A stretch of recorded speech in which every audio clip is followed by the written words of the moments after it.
Happy Tuesday, Taco Tuesday. Come on in, come on in. Let's catch up. Let's catch up. Come on in. Got some things to talk about. Come on in, come on in. Let's talk. Let's talk. Come on in, hit the like button, like, share, subscribe.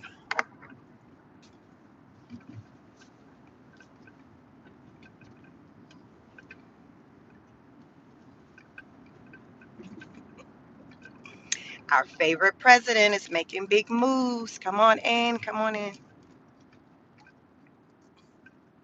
Good morning, come on in. Our favorite president is making big moves. Listen, listen. He said, gather around, boys and girls, gather around. Get out your feelings and gather around. Come on in. We got some things to talk about. We're going to talk about these big moves that President Trump is making. And he's saying, hey, it's going to impact you, and you. Come on in. Let's talk about it. Let's talk about it.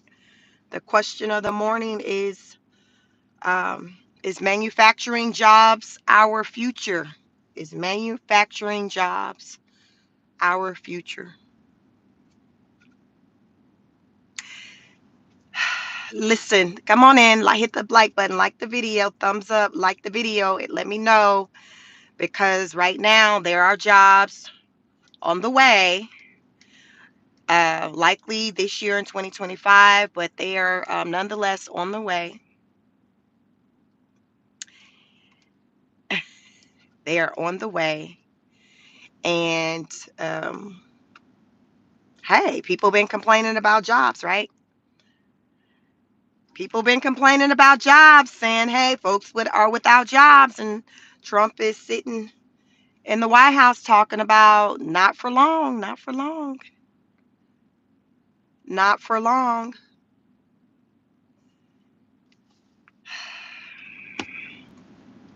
So let's talk about it. Let's talk about it. The Trump effect. I like to call it the Trump effect because these changes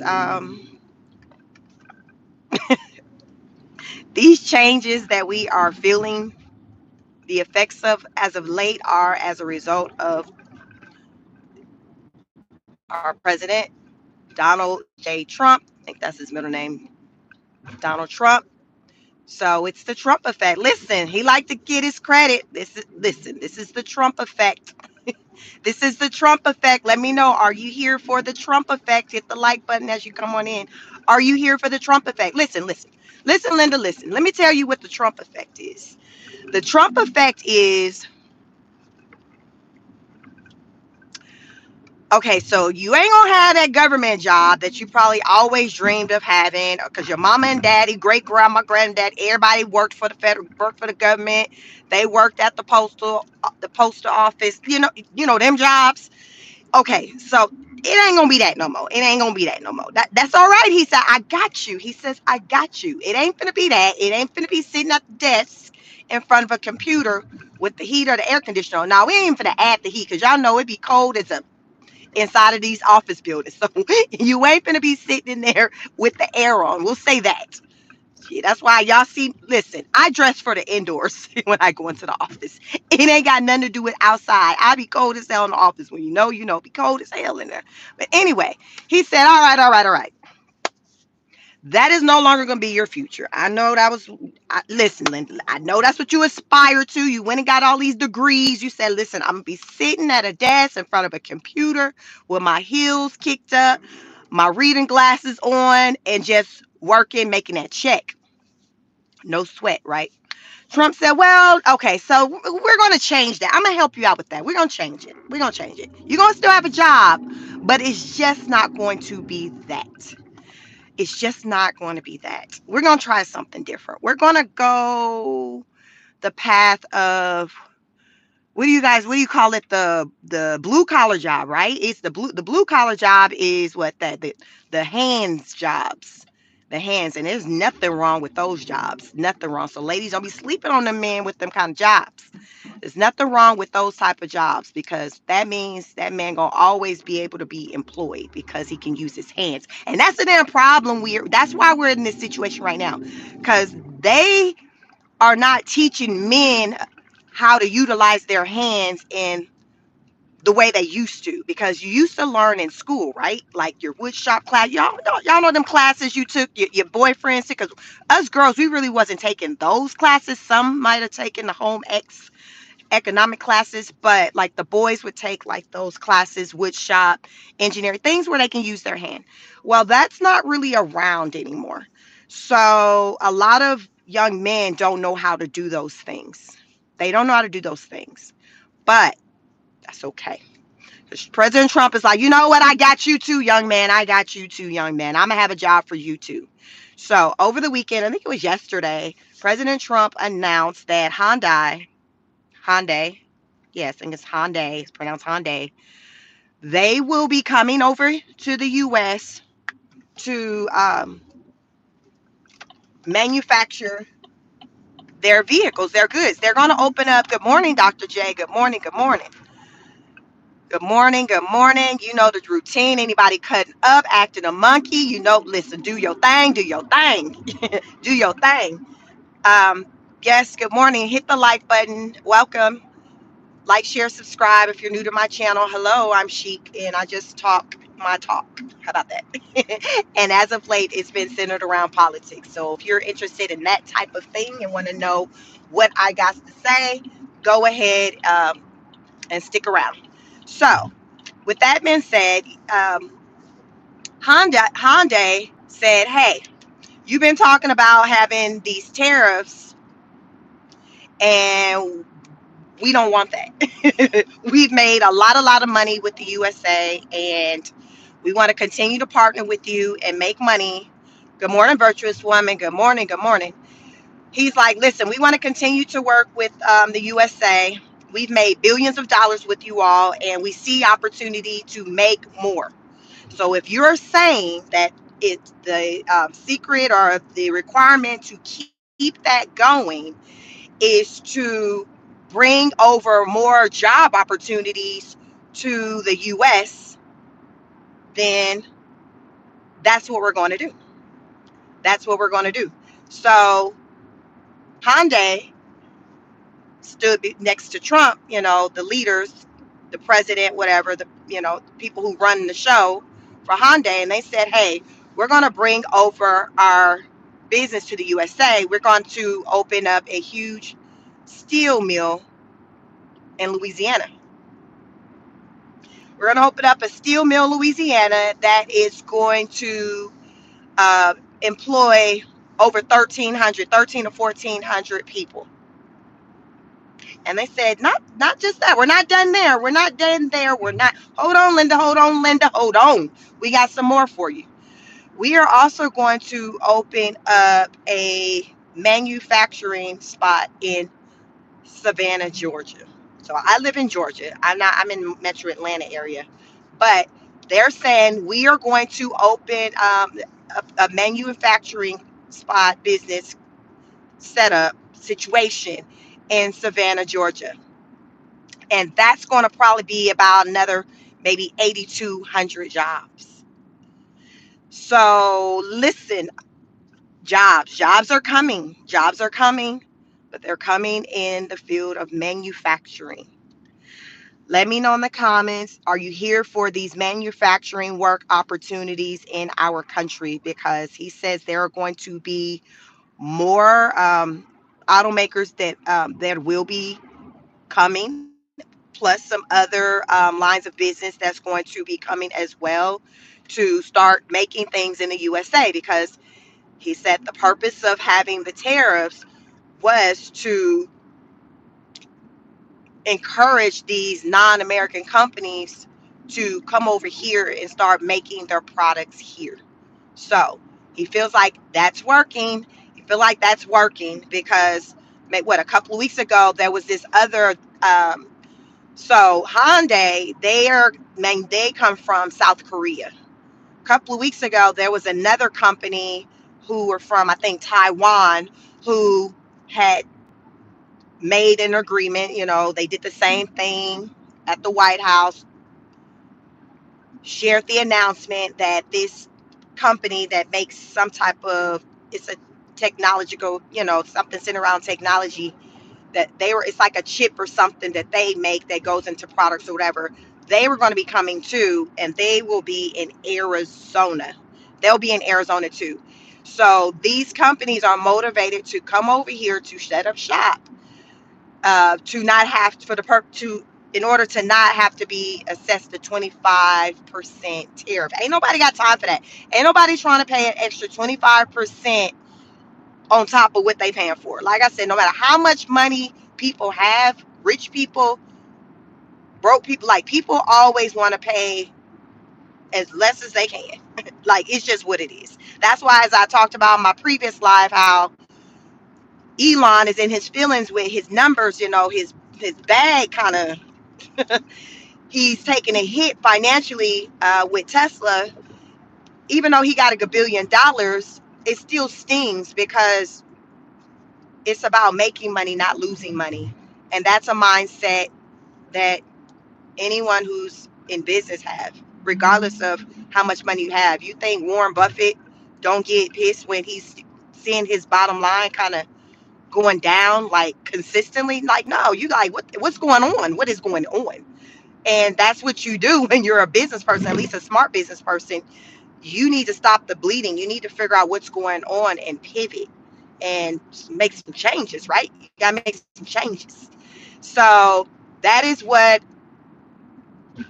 my my last video was recommending, that Elon try to make some changes. I feel like the change would be start from him stepping down from Doge and focusing on his brand, because he has gone on record and said that he has neglected his businesses because he's been so focused on helping out the Trump administration, things like that. So I'm like, okay, sir, I think you came in, did listen, you done came and done some stuff, and everybody's not here for it. But I think it's okay for you to go ahead. I don't think the people will be disappointed if you went ahead and grabbed your things, grabbed little X, and y'all went on to the house and you start focusing on your business.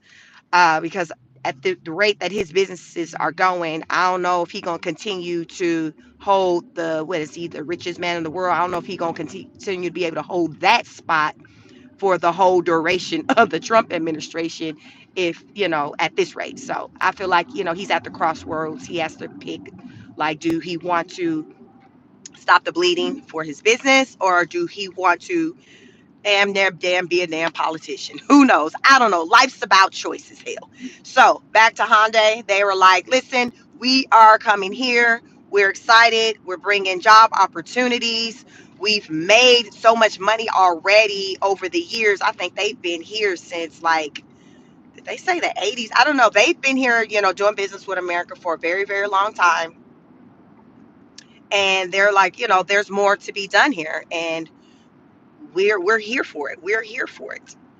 We're here for it. And we're going to be making what this, they'll be making the steel, because right now what a lot of our steel and things was coming from Canada, hence those tariffs and things. So I learned with some of these car makers, they were getting their steel from Canada.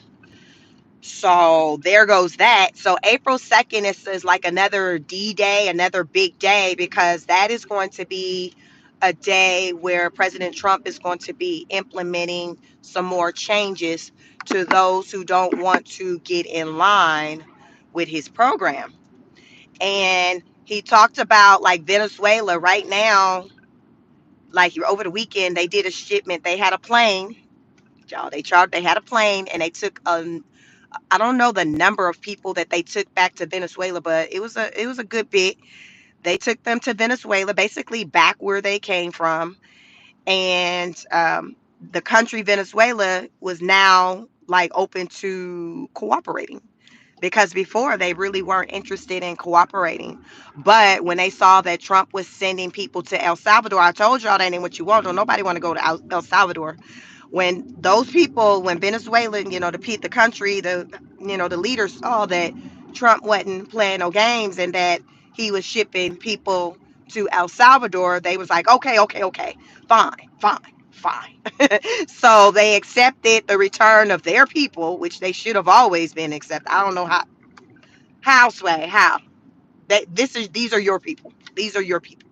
So they accepted a return of their people to Venezuela. So right now, I think as this takes effect April 2nd, President Trump is like, okay, Venezuela playing games. We need them to do a better job with border controls doing their part with making sure that people don't come over to the US, to our country. But Venezuela don't really do a lot of business with Trump, so they really hadn't been really paying attention and giving a damn about anything he been having to say. Because they're like, sir, we don't even F with you really like that on that kind of level. So Trump is like, all right, you don't. Your country don't really mess with us like that. You don't. But there are other countries that mess with you like that. So what we're going to implement is tariffs on those companies who choose to do business with you. I think if this is starting April 2nd. So say for example, if Canada does business with Venezuela, because I think Venezuela and Canada do a good amount of business together. Uh, I think it's Venezuela and I think it's Canada and Mexico that does a good amount of business with Venezuela. So Trump is like, all right then. Venezuela, yeah, it's hard for us to really hit you directly with anything because y'all don't really do business with us like that, but that's all right. We know other countries do business with you. So come April 2nd, countries that continue to rock with you, dealing with what was that with the oil, things like that, because that's what I guess Venezuela produce. Any of those companies that choose to rock with you and do business with you, we are going to assess a 25% tariff onto them. So listen up, Buttercup. Remember, Canada already has, no, not, let me not say Canada, China already has I think they're right now up to 20% tariff on them from the US. So remember, this is going to be another increase. So this is going to be 25% on top of whatever tariff you already are on record of having. So that's going to take China up to 45% tariff. 45% tariff that they will be assessed if they choose to do business with Venezuela, with like getting their oil and things like that. So remember, I talk about sometimes other people be having to catch strays. When I say a stray, that means that you're being impacted as a result of the actions of another.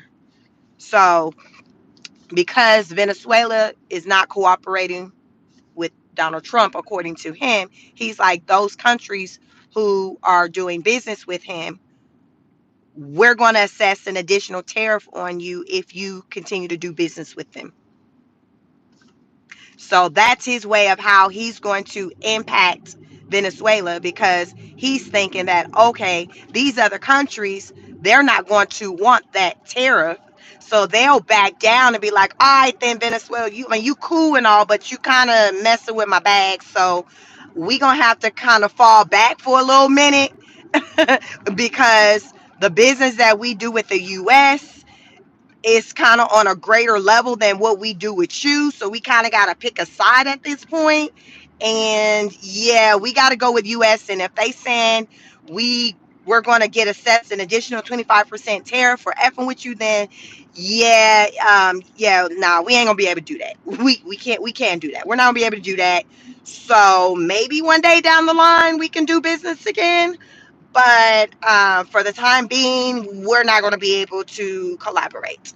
These are the conversations that will be had in the conversations that Trump wants to be had, and he hopes that by this happening, the country Venezuela will be like, okay, all right, then fine, okay, we are going to do better. We're going to do our part, do this, that, and third. Make sure our people aren't trying to make their way over to the US. We're going to do better.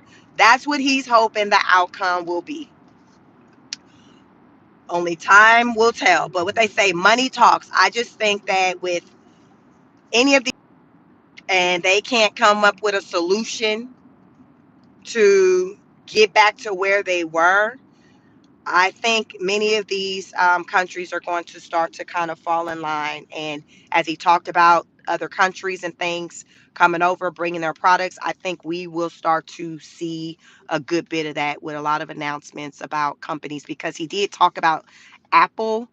I'm not sure the details behind that situation, but he mentioned Apple was a company that was also going to start doing something here.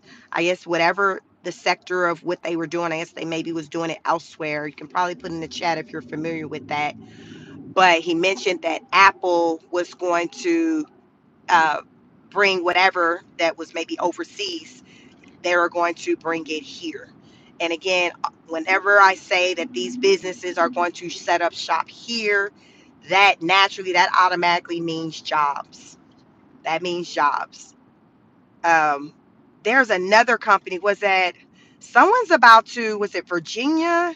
There's another company that I talked about maybe a couple of weeks ago that we're going to have a plant here. I think somewhere in the South. What company was that? Was that Honda? It was another. You can make say it, mention it if you know what I'm talking about in the chat. Drop in the chat.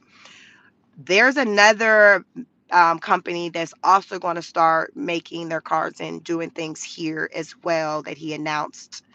Um, I don't know. I feel like it was Virginia in Virginia or something. But yes, these are jobs. These are jobs.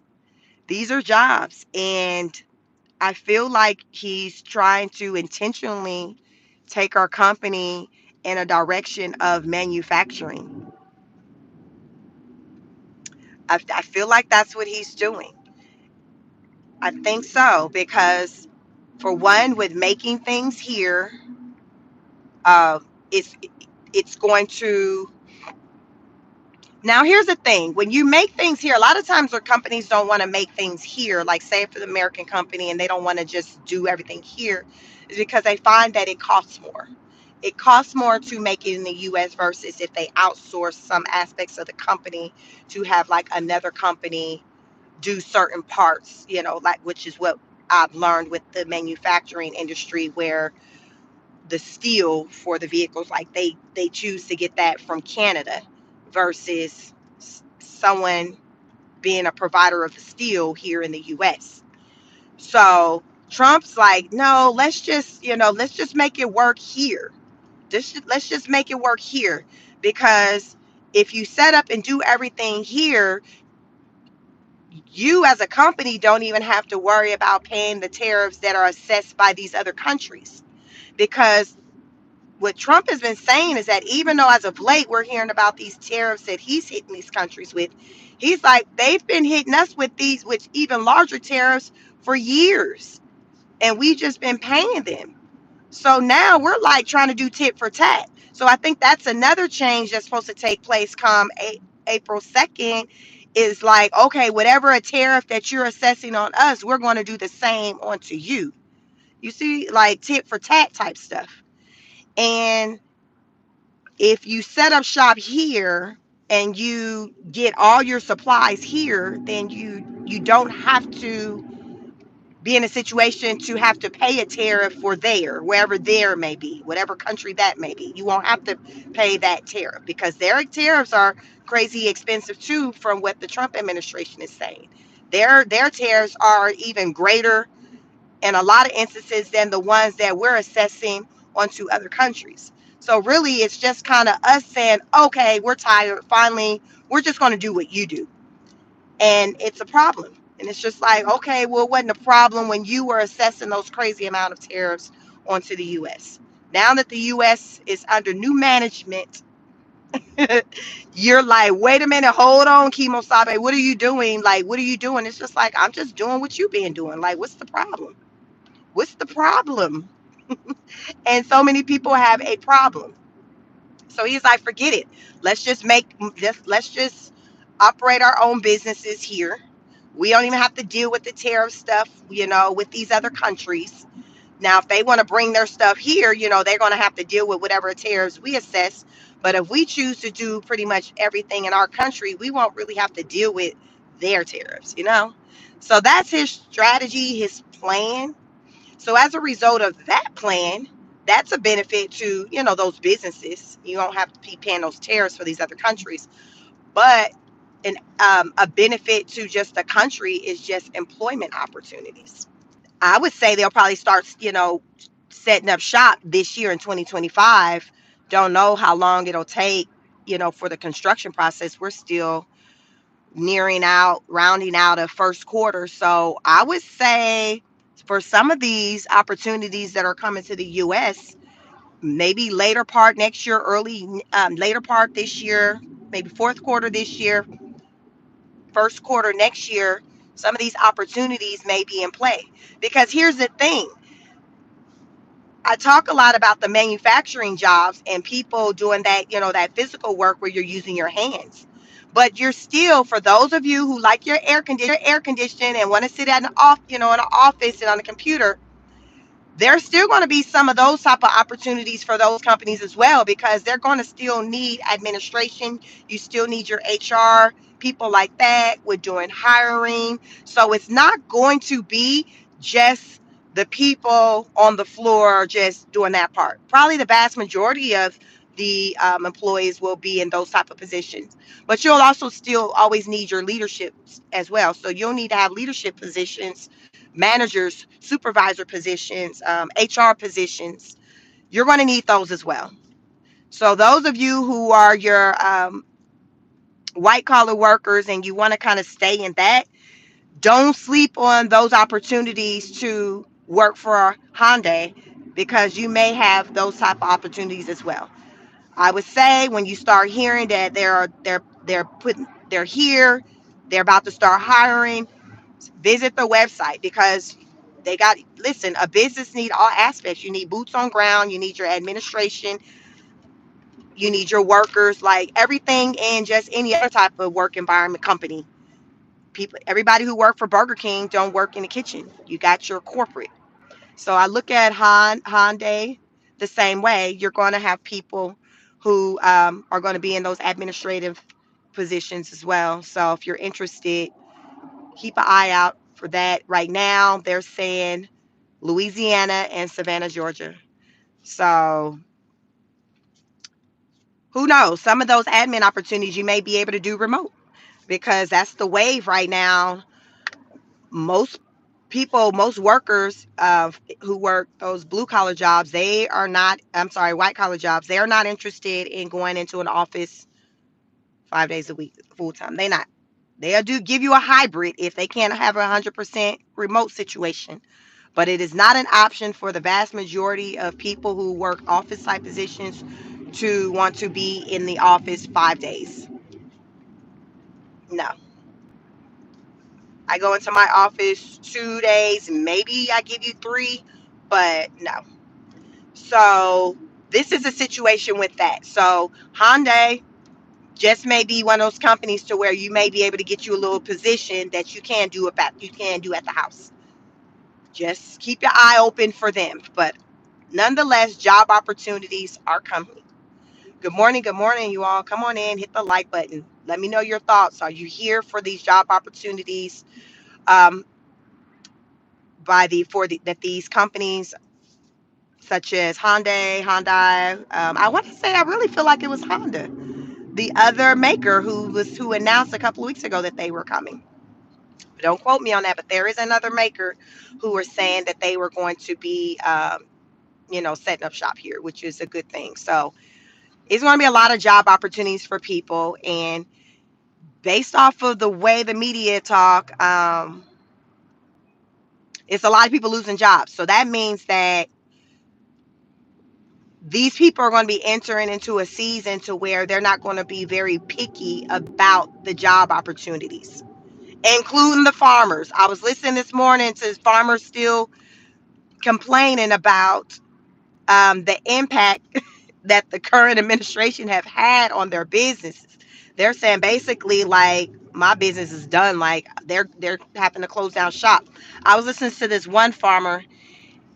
He had, I don't know, how many acres? He had about 16 acres, 16 to, I think he had maybe about 16 acres. He said it takes about 20 workers to pick, I think it's sweet potatoes is what he grows.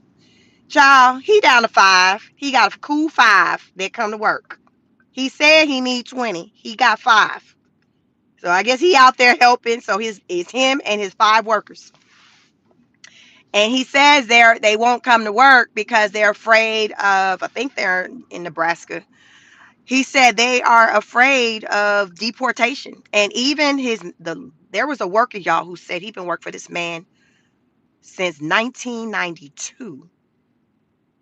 And they said, "Are you legal?" He smiled and said, but he's still been coming to work. That's that ride or die loyalty person. He probably is the leader of the pack who got the other ones to come and work there. But he smiled hard and was just like, so this is a man to where he's still showing up to work, willing to risk it all because that's how hard he ride for, I guess, his boss. I don't know. I don't know if it's because he ride that hard for his boss or if he's like, listen, I still need the money, so I got to take a chance. But he all on the camera cheesing and everything, saying, no, I'm not legal, but I'm here to work.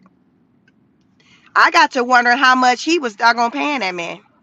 Because most people nowadays ain't even stand with a single employer that long. So that farmer got him a solid one. Because in these corporate industry I work in, people ain't sticking around for no damn what you get I don't know what you get for 30 years, but people ain't sticking around to find out. They not sticking around that long with one employer to learn what trinket they gonna get when they hit that milestone.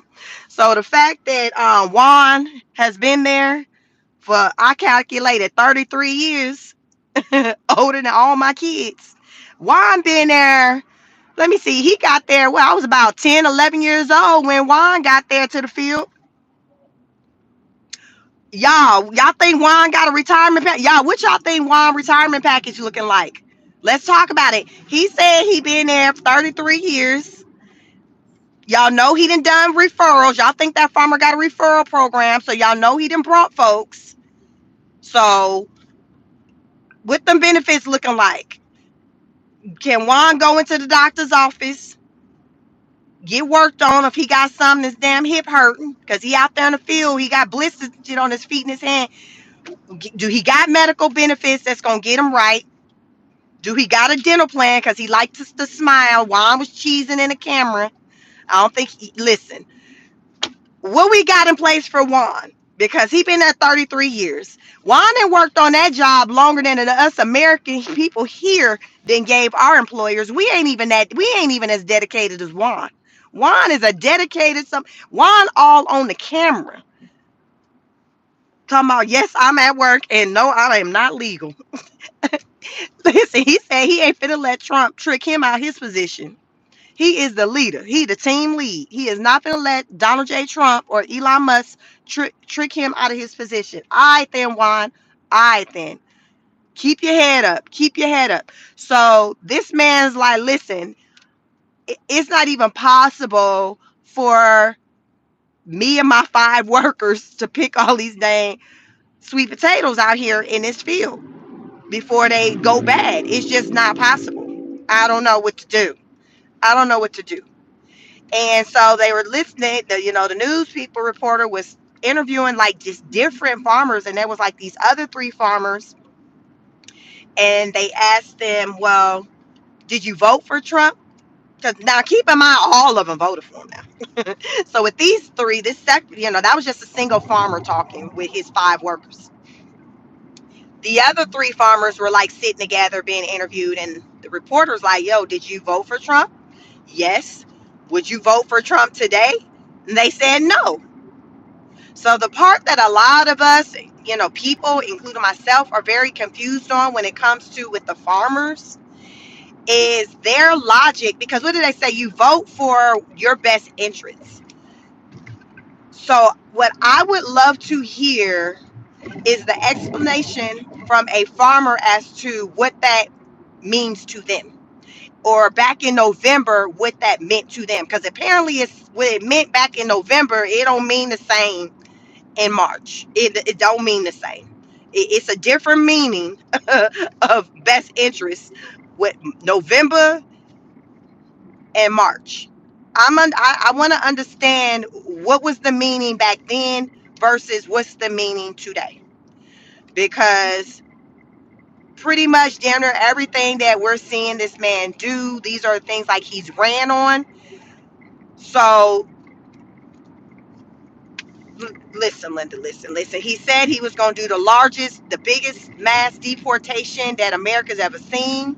He's standing on bit like, and if you know that's what your staff consists of, what employment agency did you think that you was going to be able to call up to say, hey, I need 30 workers by Monday to pick these sweet potatoes? Like, because remember, your staff is part of this group that he ran on them saying, hey, we about to get rid of them. So who did you have in mind? Did you have Mima, Papa, John Jr., Mary Beth, your wife Isabel? Like, were y'all gonna be the ones out there making it do what it do in place of the Mexican workers? I'm just trying to understand. That's the interview I want someone. That's the information I want covered. So I've been seeing these interviews, but they ain't asking the right questions. All they asking was who'd you vote for then? Would you vote for him today? I need for them, the person to ask the question in November when you voted for Donald J. Trump. Did you think about your business? Because they'll probably say yes. Okay. Well, second question, given that your thing would replace those workers, that's the question. That is the question. I ain't trying to hear nothing on would you vote for him again. I'm trying to hear the answer to that. Because there are so many of them who voted that way.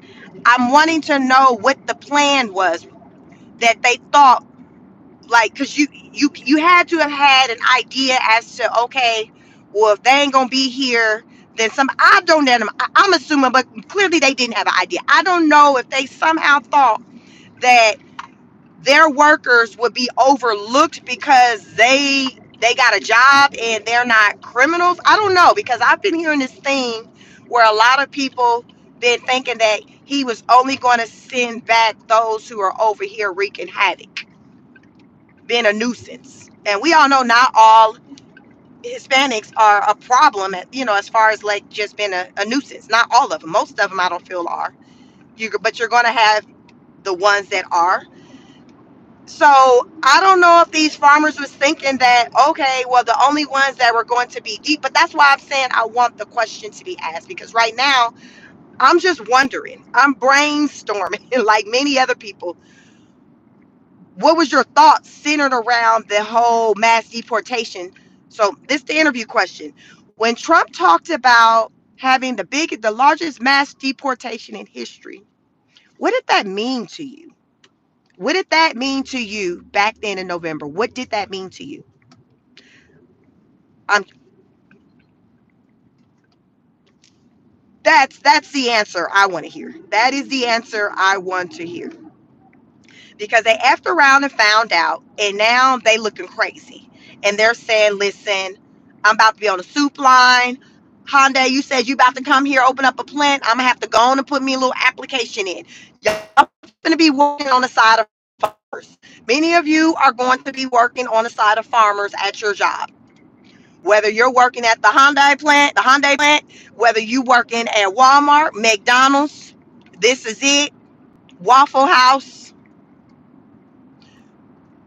Listen, you're going to be on the side of someone who said they had on their resume, um, farmer, because they said, listen, it's gone. There's no money. The resources aren't coming in. I think recently, Elon, monies that they were expecting to come in through some agency, Elon was like, nah, hold, pump your brakes. We're going to put that on hold. Don't um, send out that money. Don't send that money out. Put that on hold too. So these farmers like, what do you mean? Like, we need that. What do you mean? But here's the thing. I'm going to throw something else in that I heard someone mention. Black farmers for years have been complaining about not getting the adequate resources and things like that, money like that other farmers across the US, have been getting. And many of the white farmers weren't really trying to kind of be in support with them. Like, you know what they say, strength in numbers. Let's support our fellow brother or sister. We're all farmers. You should be getting to it too. If we're getting this, I want to see. Oh, no, no, no. It was the every man for yourself. Every man for yourself. So I talk about how with black people that look like me, we're so used to adversity and just having the odds just against us, to where these times right now that are tough, we're built for this ish. This is what our life has been like. If you just know a little bit about history, you know, hell, this damn country was built on our life being like this. So this ain't what they say. We ain't new to this. We true to this. That white farmer is new to this. They're like, what do you mean no? What do you mean there's no money? What do you mean? Like, they ain't never heard these words before. Whereas us black folks, we used to having a door. So white people, anybody else who's not black, y'all listen up. We're used to being told no and asking why. And we like, that's some bull. Like, this is what we're used to. Y'all not used to that. Some of y'all may have heard no, but as a collective, that's not what you're used to. As a collective, black people are used to being told no. We're used to having to work 10 times harder than you, whether you want to believe it or not. Why you think so many of us got degrees, women? Y'all think we love school like that? We don't love school like that. We do what we got to do to get ahead, because we're told in order to stand out, we got to go get all the degrees. We got to go out there and do that. Becky and Karen, they're not told that. They some of them don't have degrees and some might have a bachelor's, but they're not told that they got to go out there and get the master's degree, get the doctorates, get the JDs, the law degrees. They're not told that. We're told that as young girls that we got to go out there and get to it just for us to even have a fighting chance, because we got to work to be the best in the room, the smartest, the brightest. We got to work to do that. And even when we do, more often than not, we're still getting overlooked and we're sitting in confusion like, what the, you know damn well I'm more qualified than that person. You know I'm more qualified than Becky or Karen. This is the issue I'm talking about, but we're used to it. But just because we're used to it, it doesn't mean that we accept it. I'm just saying we're used to it. So being used to it means that we're not out here moving in feelings and an emotion talking about it, because this is our life. It is what it is. The ones who you see largely out here complaining, talking about, is the white man carrying the white woman, because they ain't used to the shit. They like, what the fuck? Y'all treat me like I'm a black woman, a black man. Y'all know I'm not, right? Trump, you know I look like you, right? You know we could be brothers. You know I could be your sister. Like, they're like, what do you mean? Like, what? They like, these people are tripping. They're like, what is this? Black people, you guys have been dealing with this? Oh my, how like, y'all ever talk to a non-black person, they be trying to figure out how you survived or made it do what it do? Like, they want to know why or how. I get that type of response all the time. I get that type of response all the time. It don't be from black people, it be white people. They learn what I got. They like, they're like, oh my, because I never work around a white person that got more education than me. I'm just gonna say, I've never reported to someone who had more education than me. It's never happened. It's never happened. I doubt it ever will. So when they come to learn what your girl got popping, it's just like, but you all, I did it. It wasn't. It had nothing to do with. Oh, I just love. No, no, no, no, no. No, it was rooted in me being sold the idea that this is what I had to do to have even a fighting chance in the world, to even be able to compete. to be able to bring home that big check. This is what I was told. This is what I was told. So I did it, like many other people. So this is why a lot of black women, why we got all the education in the world. This is why. This is what we were told.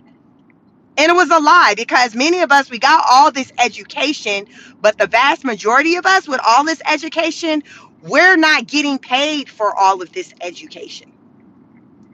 For those of us who are getting paid, we are having to create a lane of our own, meaning start up our own businesses. But we were sold the idea, the dream, to go to college, to get a degree, to focus on your education, to grind, because when you work hard, you can play hard. But that wasn't true for us. It maybe was true for the other group of people, that wasn't true for us. So we know what it's like to just have to get it out of the mud, and to be told like, okay, you're not about to get that deposit today, so we got to figure out how to make $1 out of 15 cents with what we got, because what we was expecting to come through didn't come through. But guess what, we always still got the back of our mind that SOB probably ain't, it's a chance they're not gonna come through. We prepare ourselves for that. It's almost like we expect the worst, so when the best happen, it's just like, ooh, that's nice. That's not how other groups of people operate. They're just naturally, like a white person would naturally just expect for shit to be there, the money to be there. It's like, hell, like, why is it? It's supposed to be there. You said like this. The way their life experience have been collected for the white person in comparison to the black person is that their needs are met, the job opportunities are there, the pay is there. Just so fast forward to today's climate, they like, what the fuck, like, but you said, y'all think we ain't ever been told some shit, and people that lied and backpedaled and didn't follow through all the goddamn time? I done told you that's why I got all the education in the world. But you said F that. Lies and propaganda. When you know, you know. Come on, somebody, hashtag when you know, you know. When you know, you know. So they're spazzing out in a way that black people aren't spazzing out, because guess what? We know. We live in our truth, and we know the reality. We don't live in la la land. Nothing has come easy for us. And as when I say us, I speak as the collective, because not all black people live alike, just like not all white people live alike. But when you look at them stats, white people as a collective live far better than other groups of people, in particular black people. Why is that? But remember, I just told y'all, didn't I just I just told you who holds the higher number of degrees. Make that make sense. Make that make sense. How, if you talking about, okay, when I'm looking up these degrees and I'm seeing black women killing, they got this and that. But then when I look up, okay, who get into the money, and I'm seeing these people get into the money, how, Sway? How, Sway? That's that issue I'm talking about. That's why I say we're used to adversity and the odds being against us. We're used to the lie. So we like, oh well, it was just another lie. Oh well, let me just keep, life goes on. Life goes on. But we're the only group of people that know how to live on that notion of life goes on. Because think about it, you all, if we laid down and just cried over all the odds that has been stacked against us, where would we be as a people today? Where would we be as a people today if we just took it laying down and just like, oh well, it is what it is? If we took it down and laid down and said it is what it is, this country wouldn't even be operating in the way that it's even operating, which was still better than what it was in slavery. Because it still was the mindset of the black people to say, okay, I know you effed us over for X amount of years. I know you did, but I got to still keep moving. I got to still find a way to just, make a better life for my family. I can't dwell on that. I can't dwell on that. I just got to keep going forward. Y'all see what I'm saying? A lot of you all who are from other groups of people, y'all look at black people and wonder how we do it. It's in our DNA. Y'all ever know, like there, Can you relate to sometimes a person may ask you a question on how you did something and you like, I don't know, I just did it. I don't know, I just did it. That's what that means when with the I don't know, I just did it. That means you're built for it. It's just in you. It's just in you. So non-black people, when you look at black people and see how we get to it and we get to it in such high levels, this is why. It's in our DNA. It comes from previous generations of having to get to it. We're their offspring. So that's why we have that same energy in us. We just got to get to it. We can't be worried about what happened yesterday. We got to focus on today and keep going because we can't do nothing about what happened yesterday. Hashtag in the DNA. It's in the DNA. It's in the DNA. Like, y'all, it's in the DNA beyond the melanin, beyond how I look. Like, I was at a meeting some months back. The focus came on me with how I look, given with my age and my skin. And they were looking, the white woman was looking for like something, some answer, like some shit she can go buy or something. And I finally had to shut the conversation down by saying, "Listen, it's in the DNA. I'm a melanated queen, bam, Karen. I'm a melanated queen. Like I don't know what to tell you.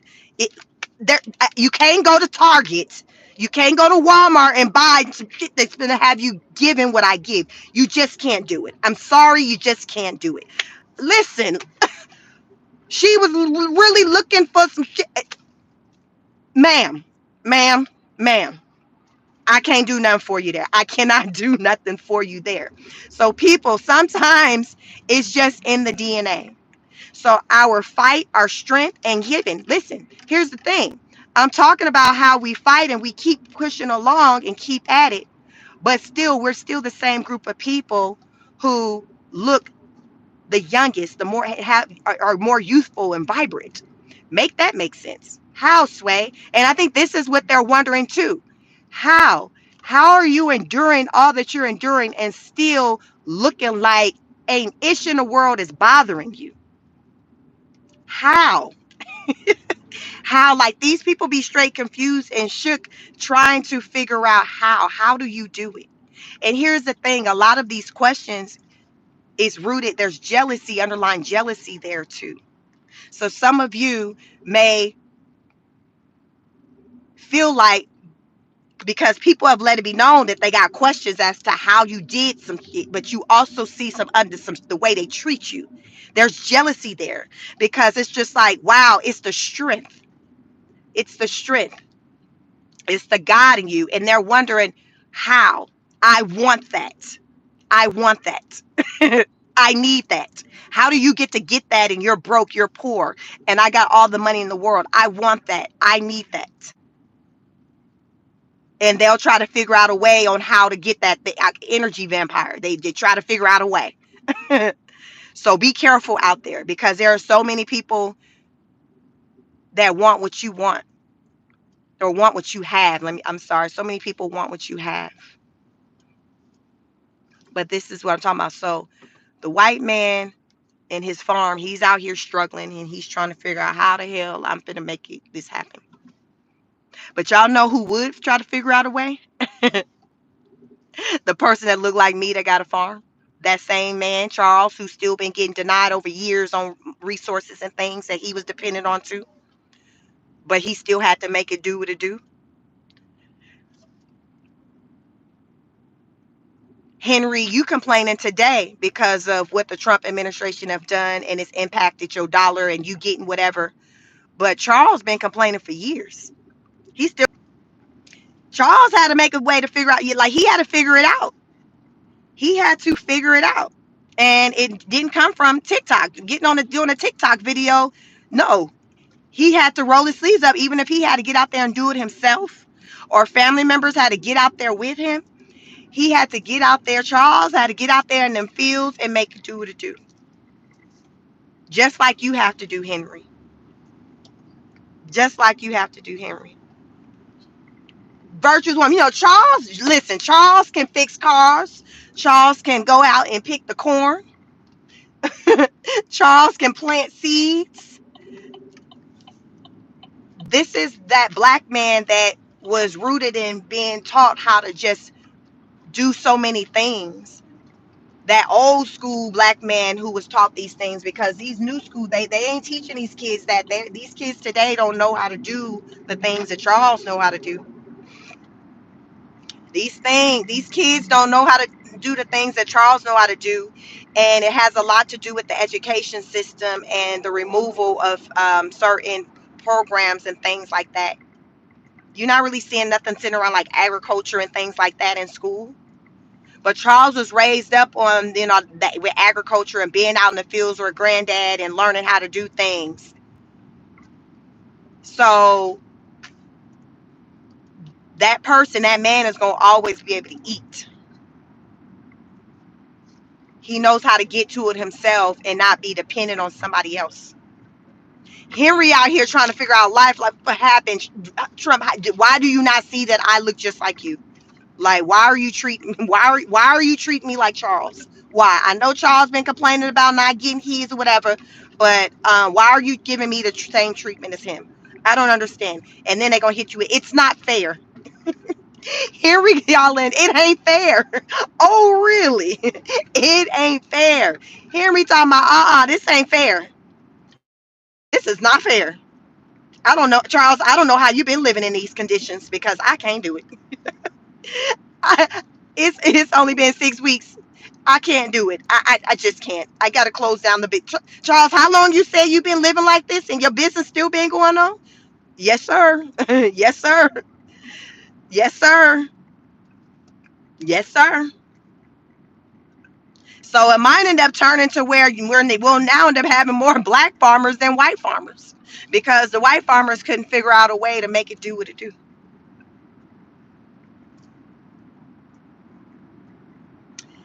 They couldn't figure out a way of how to make it do what it do. So they might end up having to be employed by, go and find a job over at Charles Farm to see if Charles will hire him, because he can't do what Charles can do. But remember, Charles know how to make $1 out of 15 cents. Henry just like, listen, I need $1. I can't. What do you mean? I need the least. I gotta have at least $1 to get to the $2. What do you mean? Like, that math doesn't make sense, Charles. $1 out of 15 cents. How? I don't understand, Charles. What you mean? I don't understand, Charles. What do you mean? What do you like? These people be straight confused. They be confused. These people be confused. I talk to so many people that don't look like me, and I'll just talk about just stuff, and they really like, they look at me like I'm a damn superhero. And a lot of times, y'all, they low key, they look at us black people like, how the, like we're just like abnormal. Because they see how we get to it. They see how the black person get to it. That's why with this whole idea of segregation, white people will be more impacted negatively than black people, because black people know how to get to it. We know how to get to it. It's our energy. It's in the DNA. So if the white person don't have access to our energy like that on a regular, it's gonna show up in their business. It's gonna show up. It's gonna show up, because what we bring to the table, what we give, it's there's something there. Y'all, imagine taking away all the black basketball players, all the black football players, all the black athletes in any sports, just the black people, tennis, even. Do you all think that the sport would give what it gives today if you just removed them all? Take away the black music, the rap, take away that, the R&B, the restaurants, remove the black cooks in the restaurants. Do you think that business with the food, with the experience, be? Mm-mm. But people don't want to talk about that part and acknowledge what it is that we bring to the table. It's like, okay, well, I can show you better than I can tell you. So it benefits the white race for them to be a part of the black race, to have us kind of intertwined. Because if we separate and do our own thing, because we've done it before, we've had the Black Wall Street, we used to have our own schools, we were getting to it. We were getting to it in a way that was far greater than what they were doing. So that's why it's like, oh snap, we got to close down shop. We can't do that. We can't have that. Let's just welcome them to come into our world. Therefore, they can bring that knowledge, those skills into our world and build our brands, build our banks, build our schools, our libraries, our restaurants. Let's just let them come over here because we cannot have them as competition. Isn't that the way you do it? Where it's like, okay, you notice you got some competition, you try to figure out a way to bring them in. So therefore, they're not competition. They're just a part of your team. That's strategy. That is strategy. You do that when you want to eliminate the competition. When you say, okay, I don't want you as competition. I'd rather work together with you as a partner. Let's have a partnership. But really, has it really been a partnership? Has it been a partnership? Have we been benefiting equally with white people as a collective with this partnership? These are just the questions for this morning on my Tuesday ride. Welcome to Car Chronicles. Please hit the like button, like, share, and subscribe. Uh, this is that partnership that we were sold on. So as I say, a lot of black people, we've been sold on lies and propaganda. And we've been trying to make it do what it do. But I feel at the end of the day, if we were to become separated again,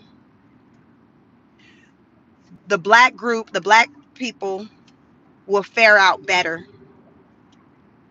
We will fare out better because we know how to survive.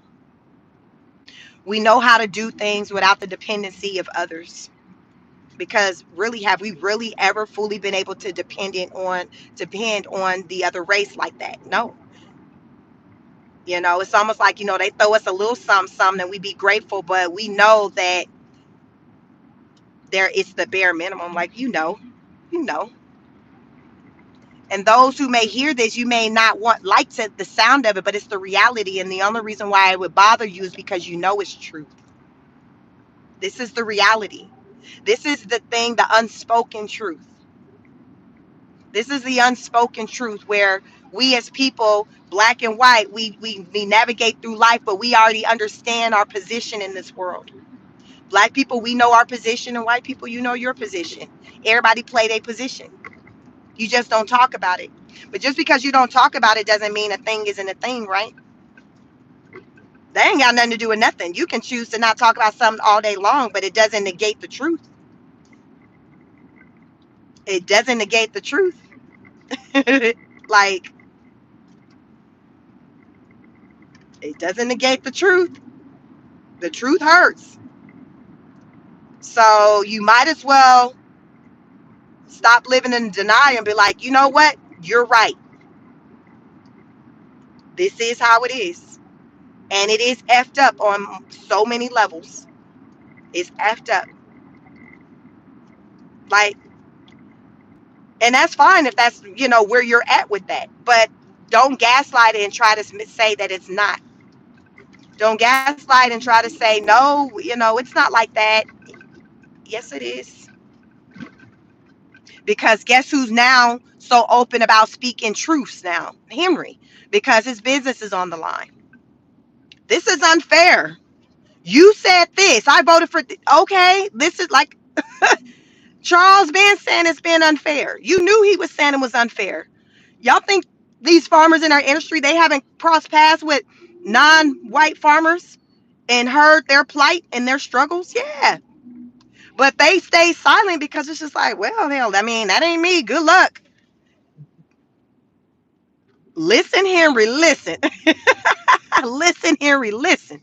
Because Henry's sitting in confusion right now. Henry is sitting in confusion. He's trying to figure out how he can survive another 30 days because he's so tired. He feels so overworked, underpaid because that deposit ain't hit.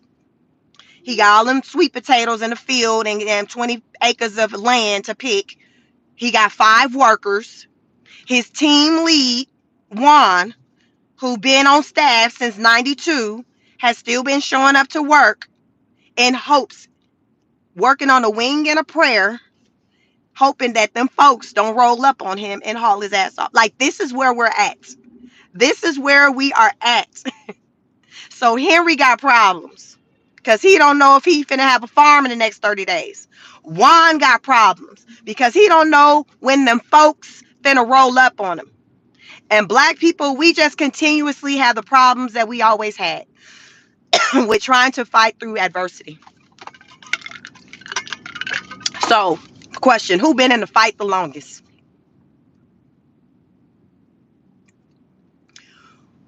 Who has been in the fight the longest?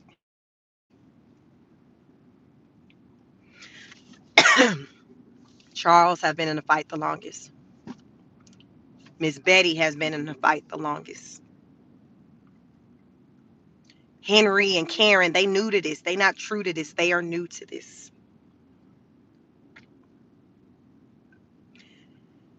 And I don't feel like anyone, regardless of what race, what group of people, whatever, should have to feel the struggle the way that they're feeling. I don't wish it on anyone.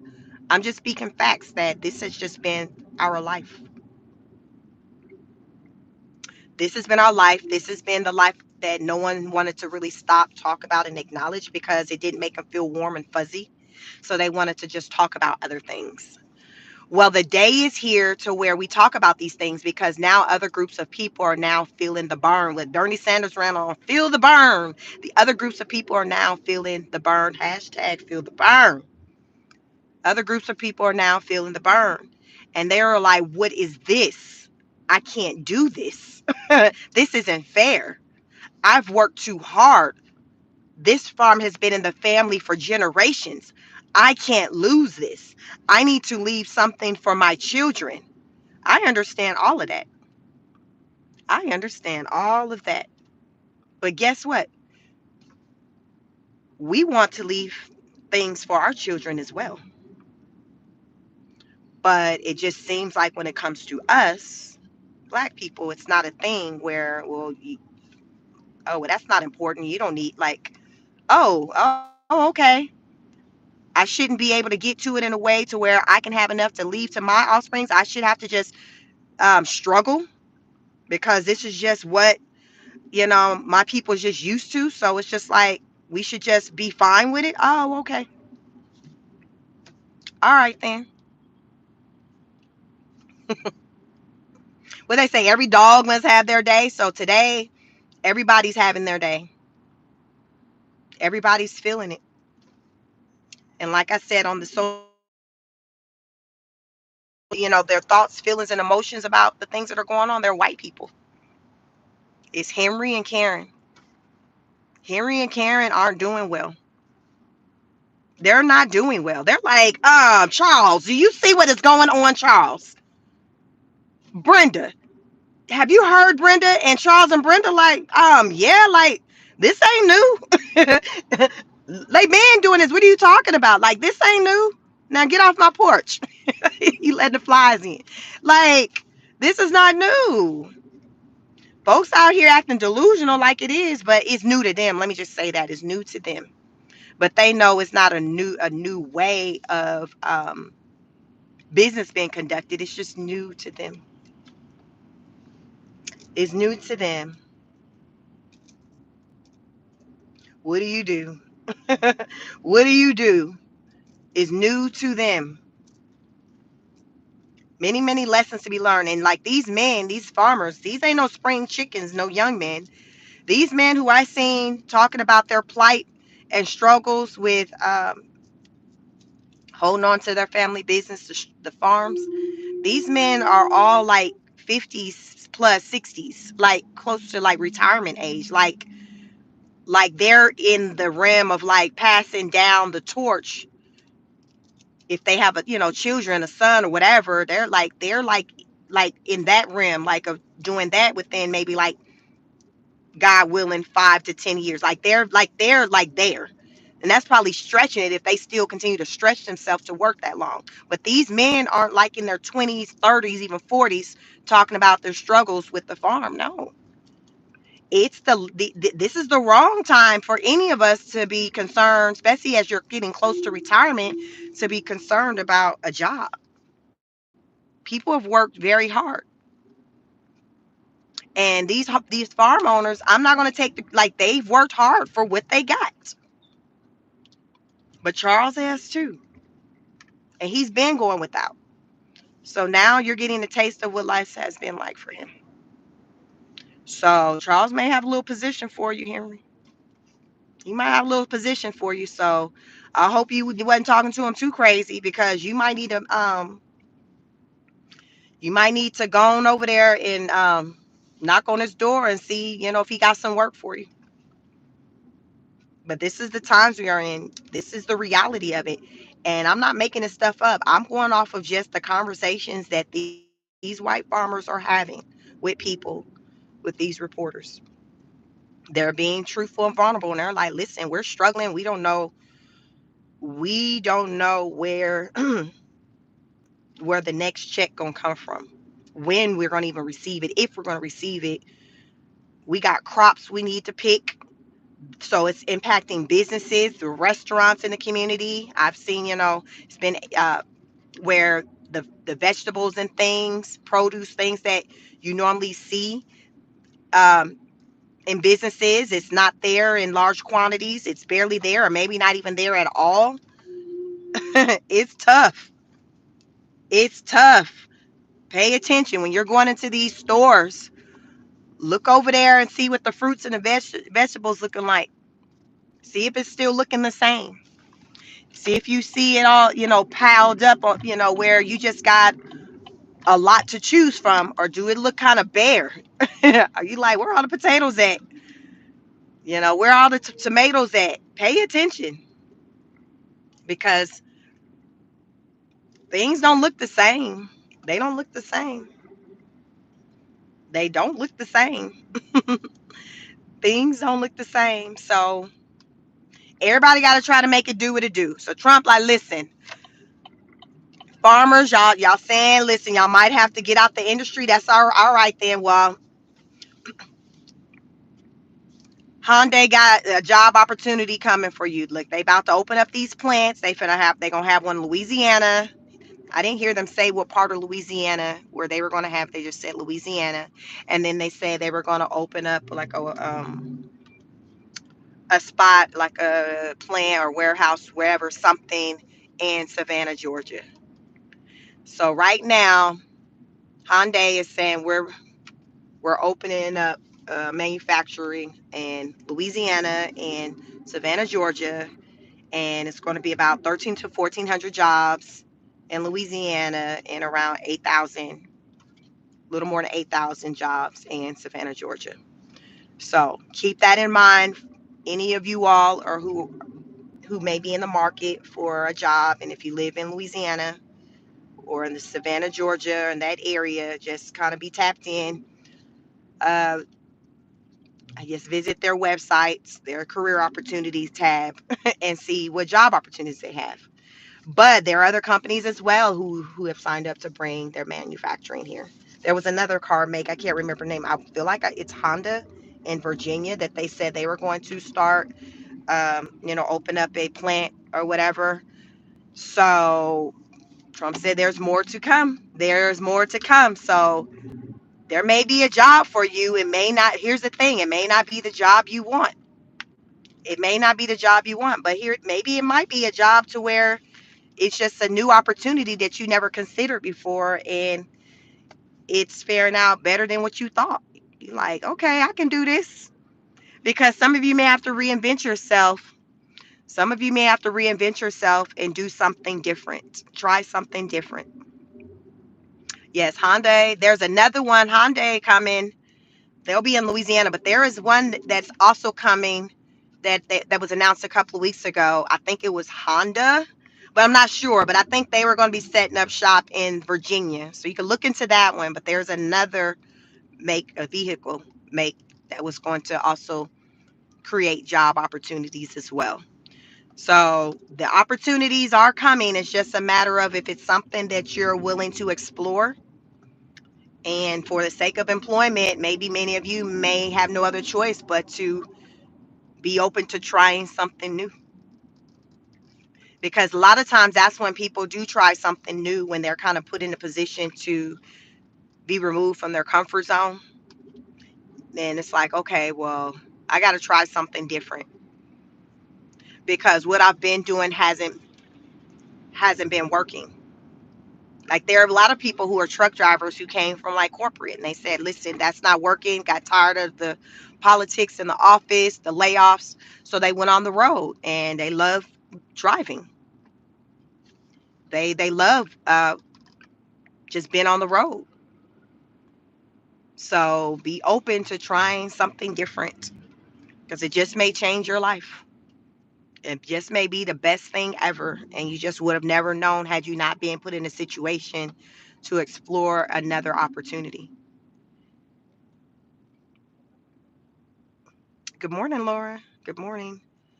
Good morning, everyone. Please like the video, like, share, subscribe. Welcome. Welcome to another episode of Car Chronicles. There's a lot going on. There's a lot of money that is coming into our country, a lot of money that's being made, which means there's going to be a lot of opportunities for American people to get to the money as well. It's going to be a lot of opportunities for people to get to the money as well. So don't count our economy out just yet. With that being said, hopefully these job opportunities will start in 2025 because when I've heard these announcements of these companies coming to the US to set up shop, I hadn't heard like a really a timeline. I think with the company in Arizona, the technology, I think they make a chip or something like that. I think Trump said immediately they're probably going to be about 25,000 jobs, but I don't recall him putting a timeline on like when. But he was like out the gate, it's probably going to start out being like 25,000 jobs. And that's a company that makes like chips for products and stuff. But he announced that a couple of weeks ago.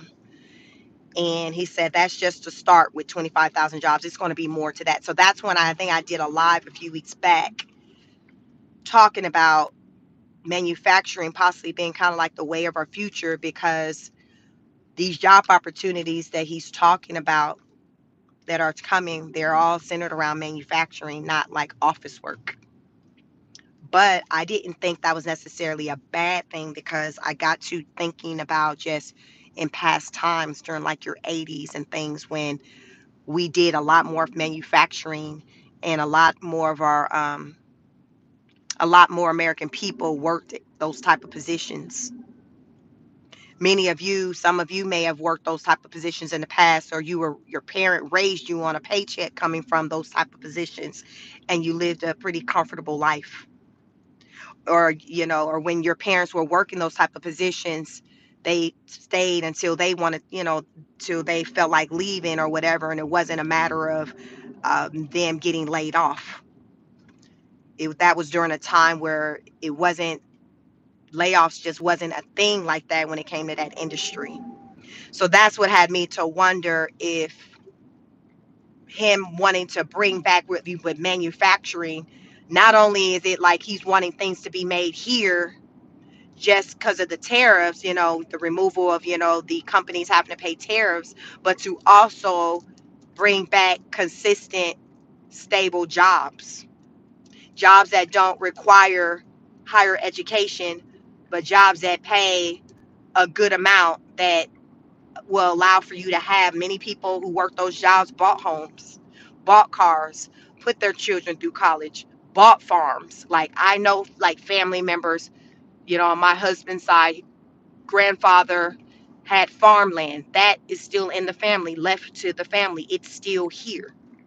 Today's people, like, we don't collectively have things like that to leave for the next generation because people aren't getting to it in a way like that. The job market isn't stable like that for them to even get to it. The jobs aren't paying like that. So there was a time where back in like your 70s, 80s, where you could work a job in a manufacturing company that allowed for you to get your money up to be able to have some farmland, to plant some crops and to have something that you can pass down to the next generation, because you didn't feel like your life was like a struggle on that type of level.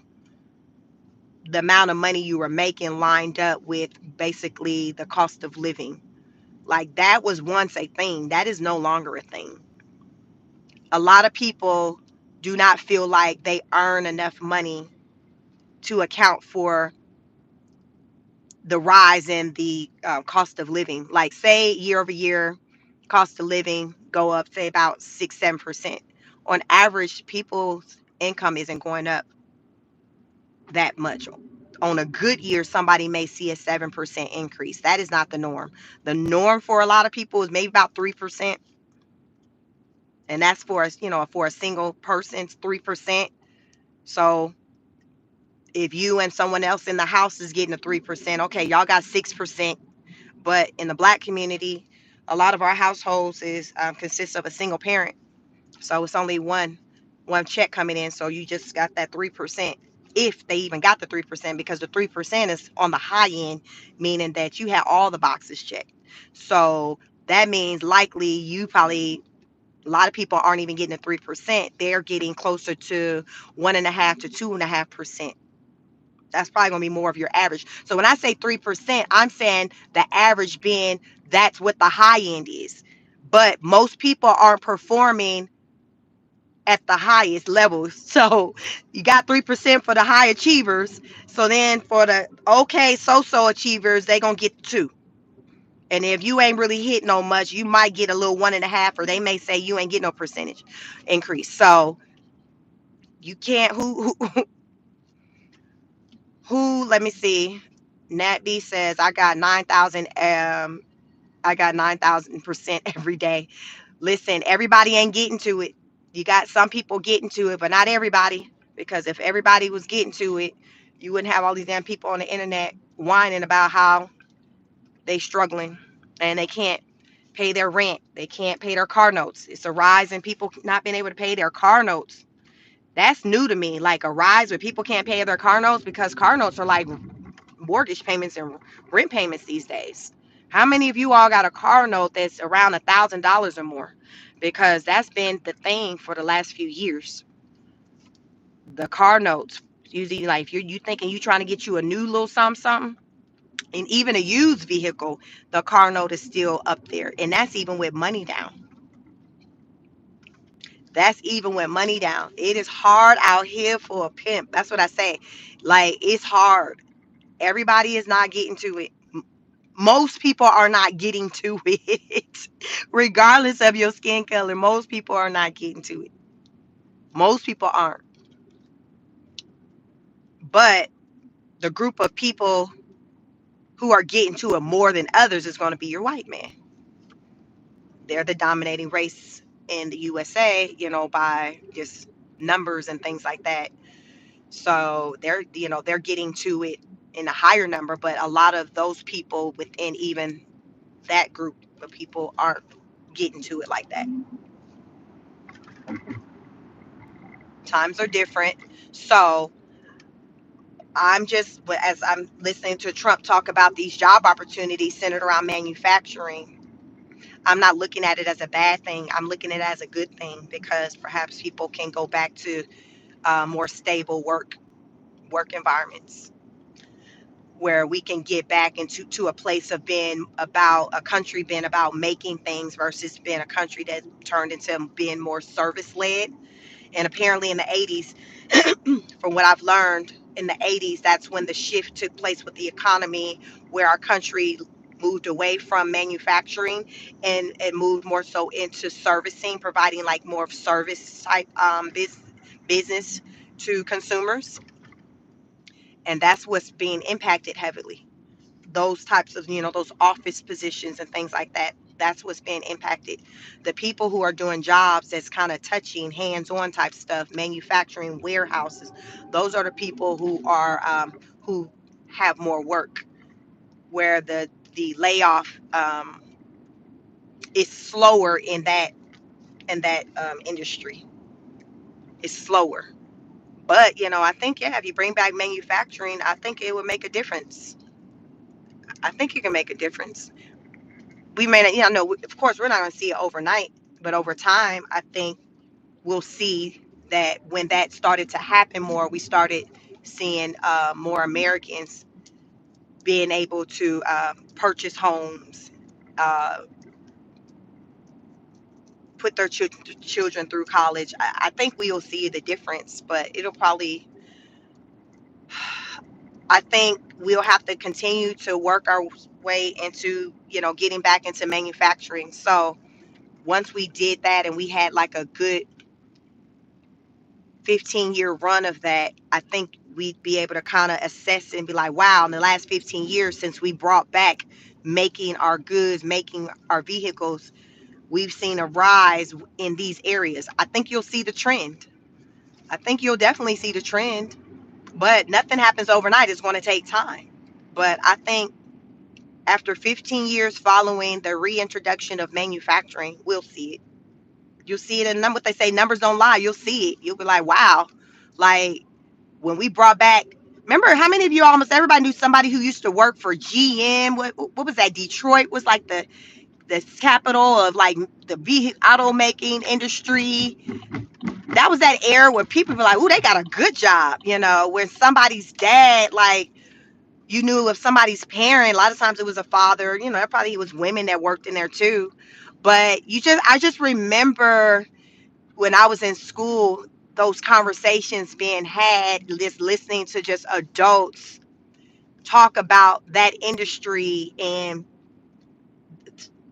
knowing the person who was working in that industry kind of get into it. And, I had peers who had parents who came from that industry and they had good lives, they had, everything, wants and needs met because their parent was taking care of them on a check that came from them working at an auto plant. I remember that. And I was a young girl, like a teenager. So we don't hear about stuff like that anymore, where somebody's parent is like working in this industry that's booming like that. Like you don't. You more so hear about somebody parent, they got laid off again. And, they work for a corporate company. They work a white collar job. Like you're hearing stuff like that. And that's because we moved away from that whole manufacturing industry and into more of that service industry. And those are in the service industries, like the white collar jobs, that's what's being impacted with these layoffs. Most of these layoffs that we're learning, it's corporate layoffs. It's people who are working in job, like in the office or even the retail stores. So again, service, customer service. Like there's something to that. Like we got to figure out maybe how we can change and transition away from that to where that's just not the type of jobs that people primarily work, since it's showing that they're not stable. Listen, Juan been working on the farm since 92. So Juan said, listen, I'll use my hands. I have had me a real stable job. I'm just wondering how much money Juan had made up until now, because he said he been there since 92. People in these corporate jobs don't last that long. The average worker these days aren't hitting 30 plus years at the same company. It's just not happening.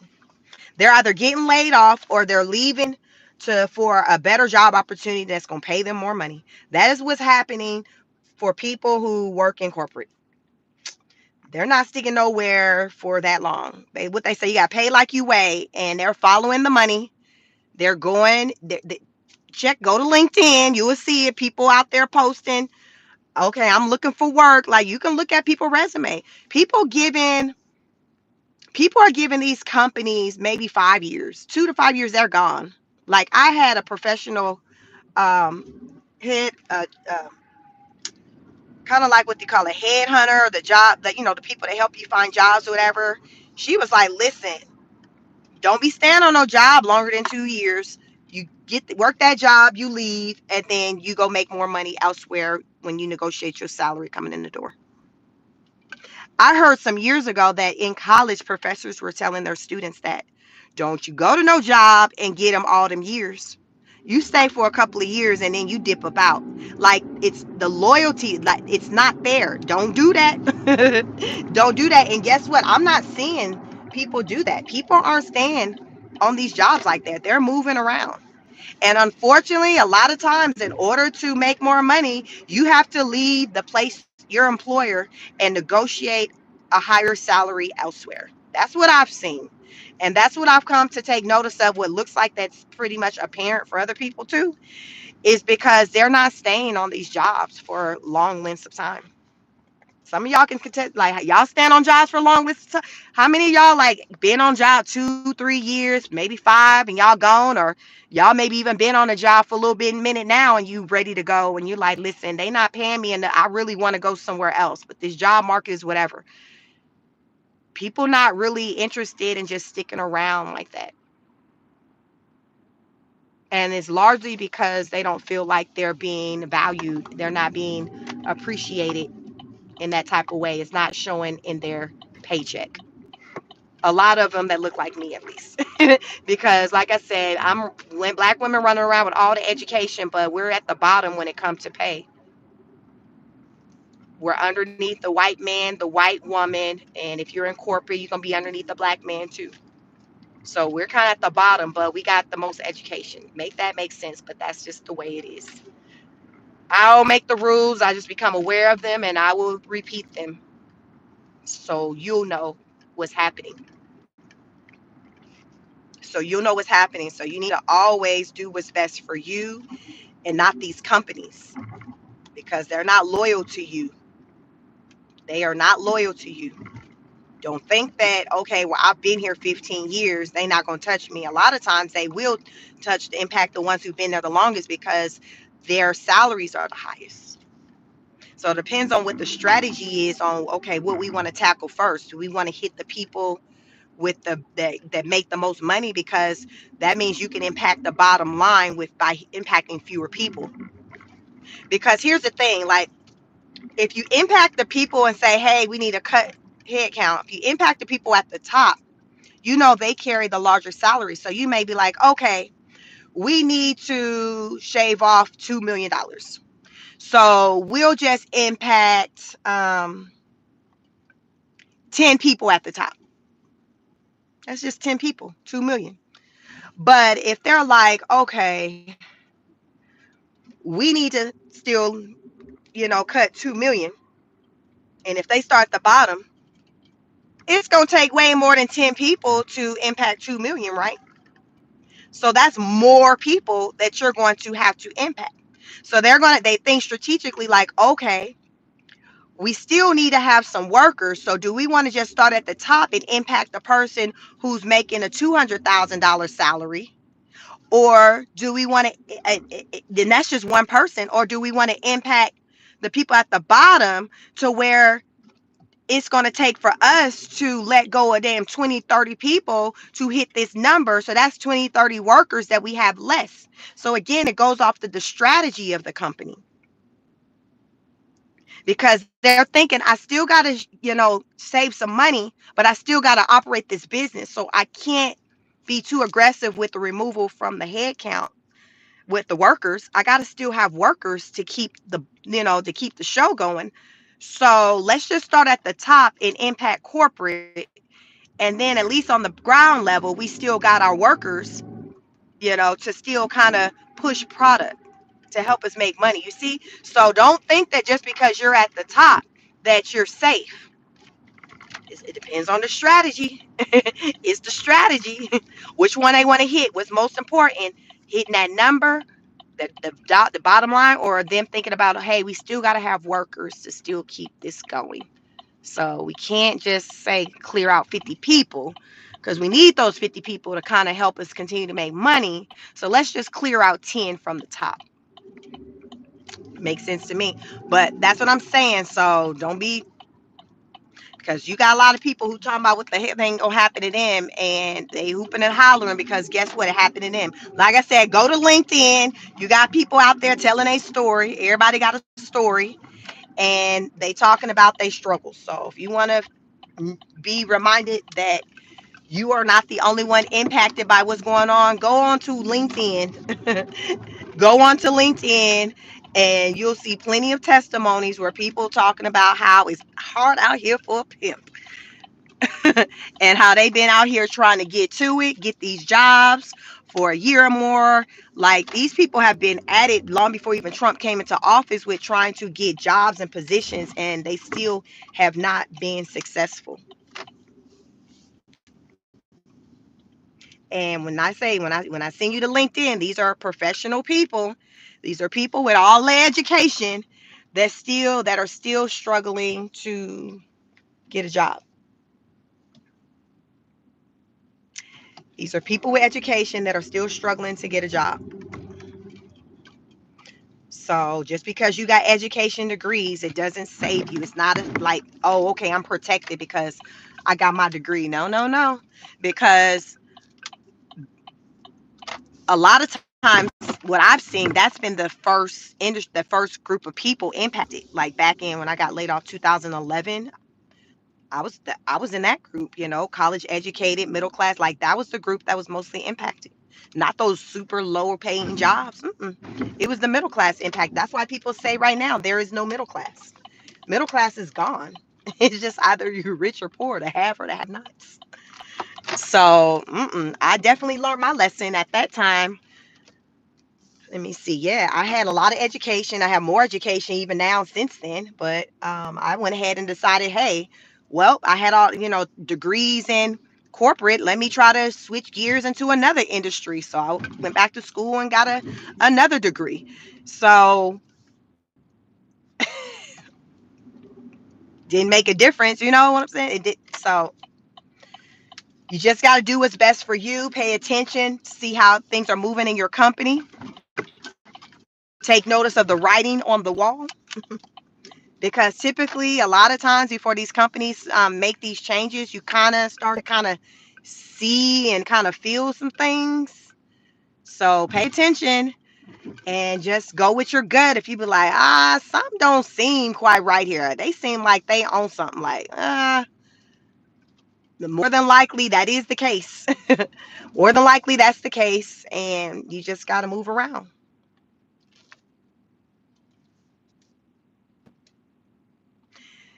You just got to move around if that's the case, and do what's best for you.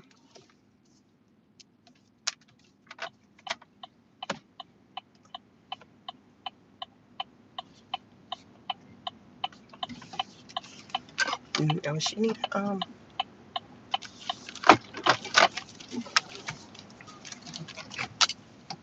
you got to move around and do what's best for you. So just pay attention. Attend the meetings that you don't be wanting to attend and see what the hell they talking about, because sometimes you got to kind of get tapped in and be more engaged than what you've been, just to kind of see what the heck, what they talking about, what they trying to do. Network. Don't be antisocial with the people at the companies you work for, because they may know some stuff that you don't know, especially if you're someone who don't be in the office that often. You may want to start talking to someone who is in the office more than you, to see like what's going on, like, okay, what they doing around here, because you got to listen, be engaged. Thank you so much, Virtuous Woman. So if you like to support Chic New Books and Journals, you can find them on Amazon. Go to her post and click on the links. Thank you so much. Yes, I have products out for mental health. I have adult coloring books, journals, items for both adults and kids. So check out my products. They're all reasonably priced, $7.99 and below. So mental health. Listen, you gotta manage your mental health, because right now there's so much going on and people going through it. The farmers, listen, the farmers need to go on out there and get some coloring books. It can help with your anxiety. Go out there and and you got to figure out a way to kind of balance things out, because it's a lot going on, and I understand, and it's a lot for anybody. So I created these products with that in mind, because You can just go insane with everything that's going on, and you got responsibilities. You're learning, like, okay, you're losing your job, or your hours being cut, or you're now, maybe a single parent. Like, it's a lot. It is a lot, and I get it. So I created some products for mental health, adult coloring books for stress and anxiety, some journals so you can document, make notes of just how you're feeling, write it down, get it out. Not everyone has someone in their life that they can talk to. So write it out. You can find the links on my community tab on my channel, and you can click on the links and it'll take you directly to Amazon, and all my products are on Prime. And I just, hope you enjoy them as much as I enjoy making them. But it's been a challenge out here for a lot of people. Difference that a lot of people go to college for worthless degrees and cry when they can't get a job. That's very true. But then you got a lot of people who got jobs in non-worthless fields, and they still struggle with getting a job because they're competing against a bunch of other people who got degrees. So right now, it's just, if you got a degree, period, it's just hard to get a job, because really a lot of fields they don't really put a lot of weight into exactly what your degree is. A lot of companies just want to see you have the education if they care about a degree. It's not heavy into, okay, what it's in. uh there, it's just, okay, do you have it, and then they'll look at whatever work experience you have. So it's just the company. But in all, people who have degrees are not exempt for any of this that's going on right now, because a lot of people who have degrees are the ones who are sitting without jobs. Probably most of the ones who got degrees right now are the ones who are saying, I don't have a job. They got degrees and student loans. I said, go to LinkedIn. You'll see a whole bunch of people talking about the challenges that they're experiencing in the job market. What's up, Jason? Good morning. Good morning. Who said work at McDonald's or Walmart? I mean, at this point, people are going to have to do what they got to do. So if that's working at McDonald's or Walmart. Good morning, Rocking Johnny. Thank you so much. People are getting better offers. Yes, people are getting better offers. Remember, y'all, don't be trying to be loyal to these companies. You be loyal to yourself. If you're at a company and they're training you on something, it's something new, take advantage of that. And then after you got what you needed out of them, and you take it somewhere else. Somebody be willing to pay you for that. Listen, you got to do what you got to do. You got to do what you got to do. Laura says, I'm a dinosaur to be employed by the same job 41 years. Yes, it is not normal to be working a job. Just like it ain't normal to be married for 20 plus years anymore. It's not normal to be working a job. Me and you both are dinosaurs, Laura, because I've been married 20 plus years, and that's not really a thing, especially for my age. I'm 44. So, like, yeah, people not putting in big numbers into one thing like that. They're just not doing it anymore. So if it doesn't serve you, you got to move around. You got to move around. Don't be stuck and complacent because you like, well, I've been here this, like, even though I'm saying moving around, you still got to take into an account what the job market is today. So be smart about it. Be strategic. If you are not happy with where you are, research what the job market is for whatever industry you're in, or whatever industry you're interested in jumping into, before you make the decision to say, hey, I'm going to go ahead and leave and go do that. You see what I'm saying? Because you don't want to just jump off the porch, and then now you got to research it. Research that company, see how strong that company has been historically. Have they been doing layoffs? When's the last time they've done layoffs? um what do the employees say about how, the morale, or how they feel about working for that company? What else? How do they pay? Are they competitive with their pay? How is it, all 100% office? Is it remote? Is it hybrid? Like, you got to do your research, because right now I don't feel like it's the time to make knee jerk decisions in emotion. Like, you really got to be like, okay, I know I'm in my feelings, I'm pissed, but it's a lot going on in this job market right now, and a lot of people are winding up, without jobs. So let me just chill. Let me pay attention. Maybe in the meantime, while I'm over here unhappy at where I work, maybe there's opportunities where they'll pay for me to get certifications or more education. Let me just, while I'm still here with this company, take advantage of that. Let me just take advantage of that. So therefore, when I get ready and feel comfortable to step out there and go somewhere else, that's something I can leave with. You just have to be strategic. Everything, like, you just got to have a plan, a strategy. You just can't be out here doing the most. This is no longer the era of there's jobs out there. Anybody, if you want a job, you can have one. These aren't the times we are in. Those were the times in probably like your early 2000s, 90s, where, like, especially where I live in Georgia, like, everybody had a job. If you didn't have a job, you just didn't want to have a job, but everybody had a job. uh that's today's time isn't centered around, okay, if you don't got a job, you don't want one. No, a lot of people don't have a job because they're just not getting the callbacks, like, regardless, like, they're like, people aren't hitting me back. So it's a different time, so you definitely need to study the market. Who says high tech manufacturing, you can't beat third world countries on low skill labor? These American companies are going to have to pay like they weigh. They're going to have to step it up with the pay. They're going to have to step it up with the pay.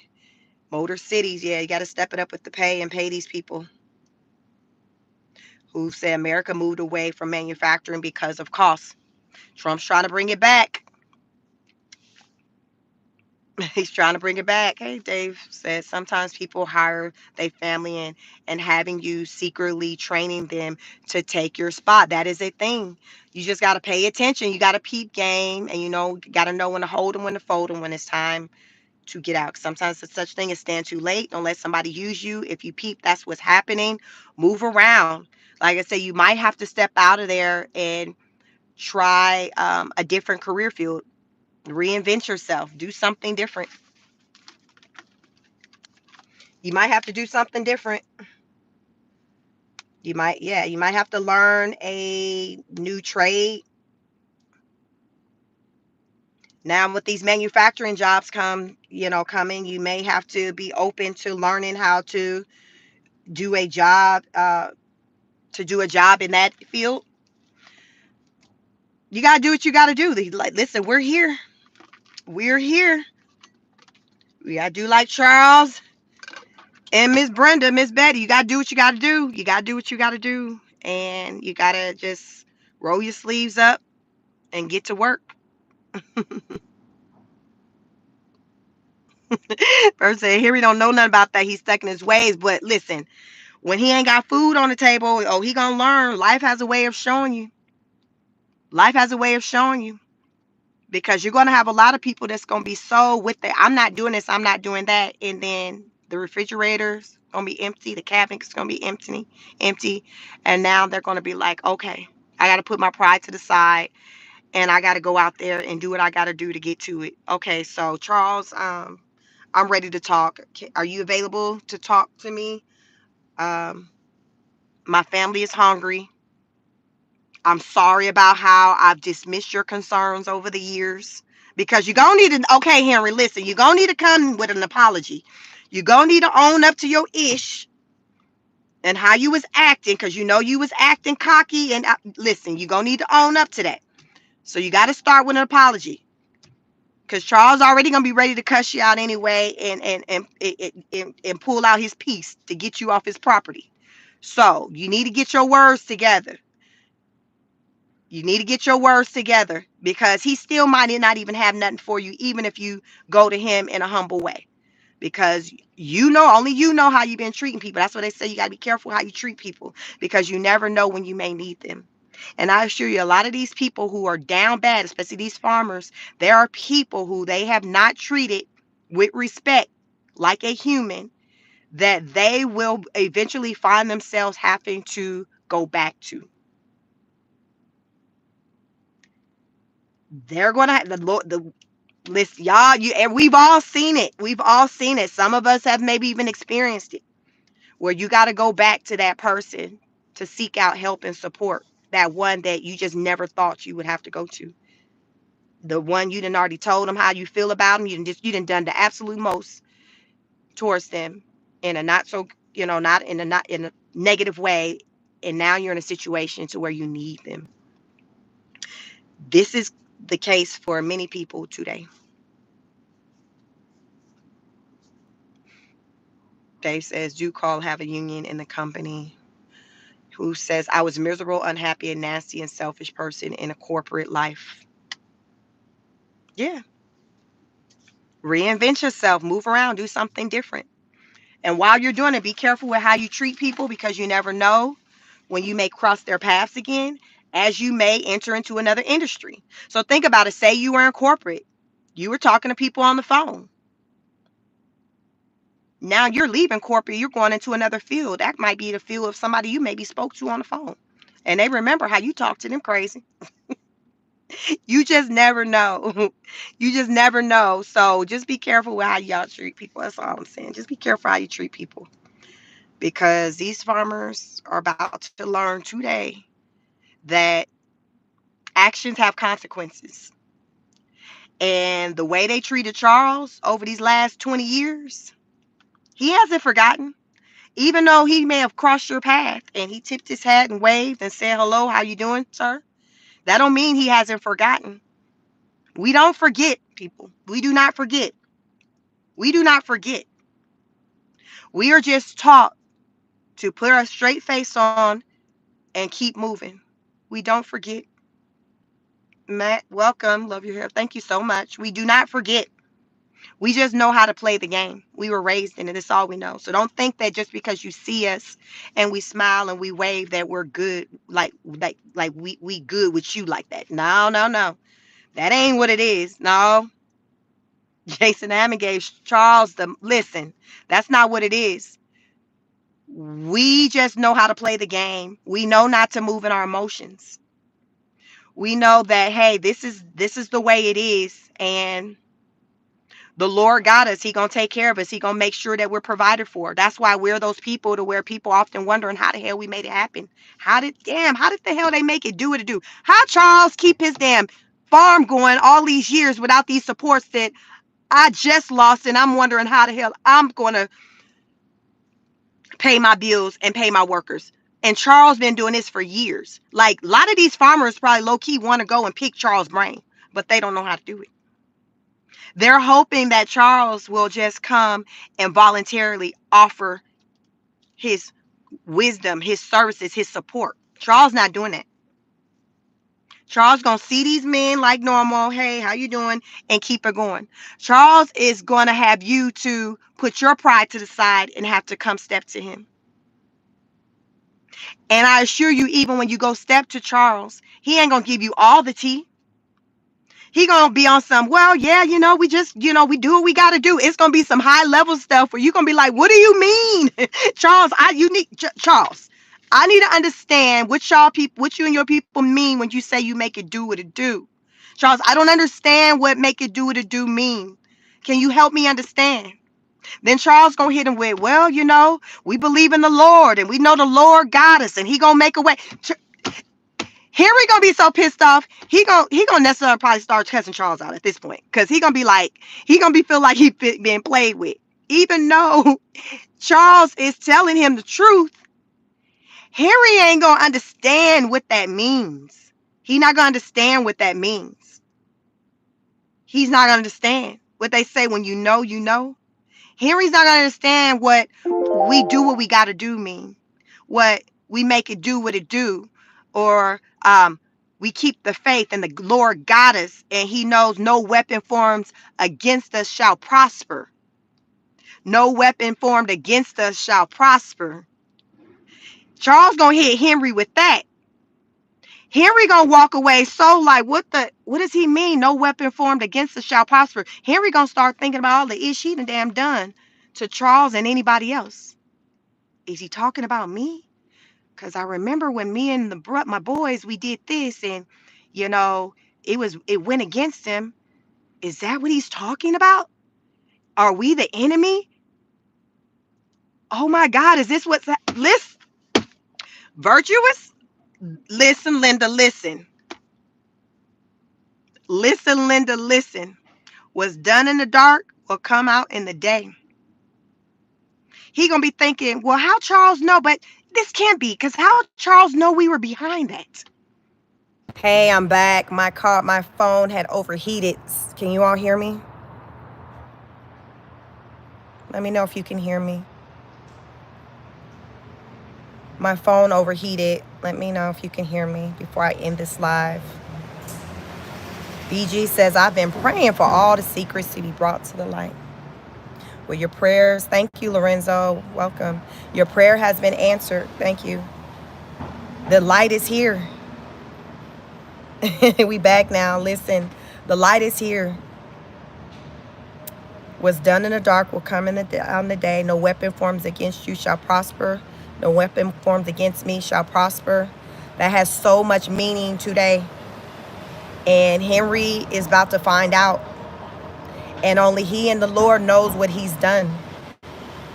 So when Charles hit him with no weapon formed against me shall prosper, I believe in the Lord. The Lord got me. He finds a way. He looks out for me. Henry is going to, he's going to be shook. And he's going to have a lot of soul searching, and he's going to go back home. He's going to go back home to his family as he ponder on those words. He's going to go home because he's going to have to really go deep to try to understand, like, what does this mean? What does this mean? And he's going to come to realize what it means, but he's going to have to do something with that. He's going to have to make right his wrongs, because that's the only way that he's going to see better days, is when he right his wrongs. He got to right his wrongs. So that means that he's going to have to go to these people he's wronged and make them aware of how he wronged them and apologize to them. This is the only way he's going to get blessing. This is the faith that Charles lives in, which is how he's been able to keep his farm going. Henry don't know nothing about that, but you're going to learn today. You're going to learn today. He's about to find out. He's about to find out. BG say Isaiah 4:43:1. Is that word? Okay. He's about to find out. Life's a lesson. You live and you learn. And he's about to learn. So many people are about to learn. You're about to learn how come back to bite you in the butt and how karma is real. All of this. I hope that at the end of the day, with all these changes that's happened with people, we start to see people move differently in a better way, because people start to think like, damn, like, I really wasn't living right. I wasn't moving right. This is why I'm in this situation. Listen. I got to go. Y'all know I can get it. Y'all new to my channel, like, share, subscribe. I'm Chic Speaks. It's real out here. I talk about real things. I provide real life examples, so therefore you can relate. This is real. Kareem says, I'm jealous of her. This is real. People got to do better. I like to say, go out into the world, take care of yourselves and one another. Show love to one another. Heavy on yourself. Take care of yourself. Stay lifted in prayer. Find something to believe in, because right now in these times, we all need something to believe in, because it's too much. We can't do this by ourselves. Charles has been a lifetime believer. That's all he knows. Henry don't know nothing about that. That's why he shook. He don't know nothing about that. Charles know. You all, we people that look like me, we got the secret sauce. We understand. Listen in. The secret is we're believers. We have faith. We know that he's going to take care of us regardless of what's coming against us. We know that better days are to come, and he's going to always make a way for us. We walk by faith, not by sight, because that's all we got. Because going off of sight, we're getting doors slammed in our face. So if we went by sight, we would be defeated. We would lie down. We don't move that way. We move by faith. We live in faith. And so many people want to, Chic, how you look like that, how you act like that. A lot of how I look is because I don't let life beat me down and stress me. I let go and let God. I let go and let God. That's what I do. That's the secret. That's the secret. And that's within my DNA. That's still in my DNA. That's all I know. I don't know any other way to approach things.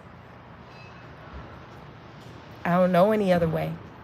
I just know let go and let God. So I don't live a life where life has beat me down. I've gone through things too, but it doesn't show on me and my body because I know when to let it go. And there's so many people that don't know nothing about that. You all, please like the video, like, share, subscribe. I hope you all had a wonderful day and a wonderful Tuesday. Thank you for joining me on another episode of Car Chronicles. If you're new to my channel, I will be back here tomorrow. Come on around 7:15ish a.m. So come and join us for another episode of Car Chronicles. And I just talk about just real stuff that's going on. Politics is just heavy right now. And everybody got an opinion. So it's a lot of people that come through. Thank you, Lorenzo. Thank you so much, Lorenzo, Jason. Like, thank you all. I appreciate you all coming through. A lot of you have come through. You all, yesterday we hit a goal of, no, not yesterday, Sunday. I reached my goal from after following that live of 1,000+ subscribers. I reached it by a lot. A lot. It was like 30, I think I had 38,000 people who came through, who watched that, came through and saw my live on Sunday. And I'm talking real stuff. It's just stuff that's going on right now. And I'm talking about it in a way that no one else is. And that's what makes me different. I just say how I feel. This is going off of what I see. My life experiences, the experiences of other people. And I speak on it. That's my channel. Chic speaks on it. I speak on it. And I'm going to speak on it in a way that I promise you no one else is going to speak on it. And some of you may be here for it, and some of you may not. But that's okay. It's okay. I have a space to where I want any of you who have an opinion about anything that's going on to feel comfortable with saying it, as long as you're respectful. My mods, I have awesome mods. I have 3 amazing mods, and they'll only get rid of you or block your comment if you're being like disrespectful. I ask don't come to my chat referencing other like content creators, things like that, because it's not about that. I don't want to focus to be on anyone else's platform. It's just about the message. It's just about the message. And we just come together to just try to figure this ish out. Like, we ask questions, we seek answers. We hope that somebody come through that maybe got an answer for us, because we sit in confusion. So yeah, so my channel is growing. It's now at a place. A lot of people, like I said, some days, like today was a light day. So for you all are new to this channel, today was a light day. I can tell based off of like how many people have come in, but it can be hundreds of people out. And I don't know the final number until I hit the end. But like I said, Sunday when I hit end, it's at 38,000. I've had 20,000, 30,000, like crazy numbers. And on those days, it shows in the chat. It's crazy. So you all, I try my best to get through the comments. Of course, in my Car Chronicles, I try to focus on the road, so I don't really see the comments like that. When I make my destination, I try to like respond to them, but I can't get to a lot of them because I've reached my destination. So Car Chronicles is mostly going to be just me talking my talk. The other lives that I do, I may do a walk and talk. Those are where I'm able to be more engaged in the comments. But like I said, when you have thousands of people coming through, hundreds of people in the chat, I cannot see everyone's comment. So there's this thing they say, put some color in the chat. If you send me a super chat, that's guaranteed for me to see your comment because it's going to be in color. Therefore, I can see it and I can read it. Because I do know some of my moms say, hey, Chic, sometimes they'll be complaining, oh, she didn't see my comment. I can't see everyone's comment. And I know many of you never done content creation, so you're used to being on the other end. But on the end of the content creator, it's not possible when we have a lot of people in the chat to see everyone's comment. I once was at a place with my platform where I was able to literally, those of you who are my day ones know, I was able to read every comment. I can't do that anymore because my channel have grown and I have thousands of people that come through. This channel, you all, I started this channel maybe in September. It already has nearing 150,000 views. It already has nearly 15,000 watch hours. This is my smaller channel, you all. I have another channel that I just don't be on lately. It's just called Chic Speaks. If you want to follow me over there, Chic Speaks. That's the first channel that I started like 4 years ago.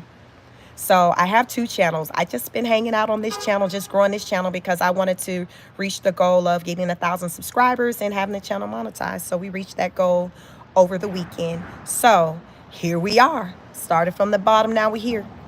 Here we are. So if you want to continue to grow with me, like, share, subscribe, send super chats. I can see your comments. I don't push money around this channel, but I know when it comes to the comments, it will help to get your comment read through a super chat because it's in color. So that's really the reason why I'm saying, hey, send a super chat. I don't even care how much you send, but it's going to be color, so it's going to stand out. It's going to stand out. You're going to stand out because it's going to be color when I see it. So on that note, virtuous woman said, this is not a dating site. Be respectful. Right. It is not. I'm very married. I'm married, y'all. Over 20 years. I'll be married 21 years in October. Married, 3 children, adult son in college, 2 high school children. Like, I'm married. Like, I'm a dinosaur when it comes to marriage, like Laura said, when it comes to the work environment, being in her company for 41 years. So I'm married. So yes, be respectful. I appreciate you can compliment me. Just be respectful. Thank you for anyone who do come through and compliment. There's nothing wrong with that. It's what they say. It's not what you do, it's how you do it. So just be respectful. Thank you, virtuous woman, for reminding people to do that. Because that's what keeps me to continue to be engaged with you all. If I feel like, you all are doing your part and just being respectful to me. It doesn't mean you have to approve of my message. You don't even have to approve of my message, but just be respectful. Hayden said, what's up, Hayden? Thank you, Hayden. Thank you. Dr. Dickens says, maybe a dinosaur. And I don't know. I missed that one. Well, Virtuous says, nah, player, you out of order. Listen, I told y'all my mods be on it. Virtuous is like the team lead of my mods. So she's the leader of the pack. So don't get mad if virtuous woman get you out of here. I trust I trust her lead. I let her do what she needs to do. I ask no questions. She protects my energy. My mods protect my energy. So a lot of the nonsense, you all, I don't even see it. It's gone. Look, I started trying to read I couldn't damn get past dinosaur. All I seen was dinosaur. Virtuous like, he wasn't hitting on nothing. It wasn't nothing. It wasn't nothing. That's why it's important to be selective with how you pick your mods, because they're supposed to protect you like this. So be respectful. On that note, I hope you all have a wonderful, wonderful day. Jim says everyone should be respectful. Thank you for Jim. Thank you for that, Jim. Everyone should be respectful, because I'm going to be respectful to you. So on that note, you all have a wonderful, wonderful day. Like, share, subscribe, and I will catch you on the next podcast.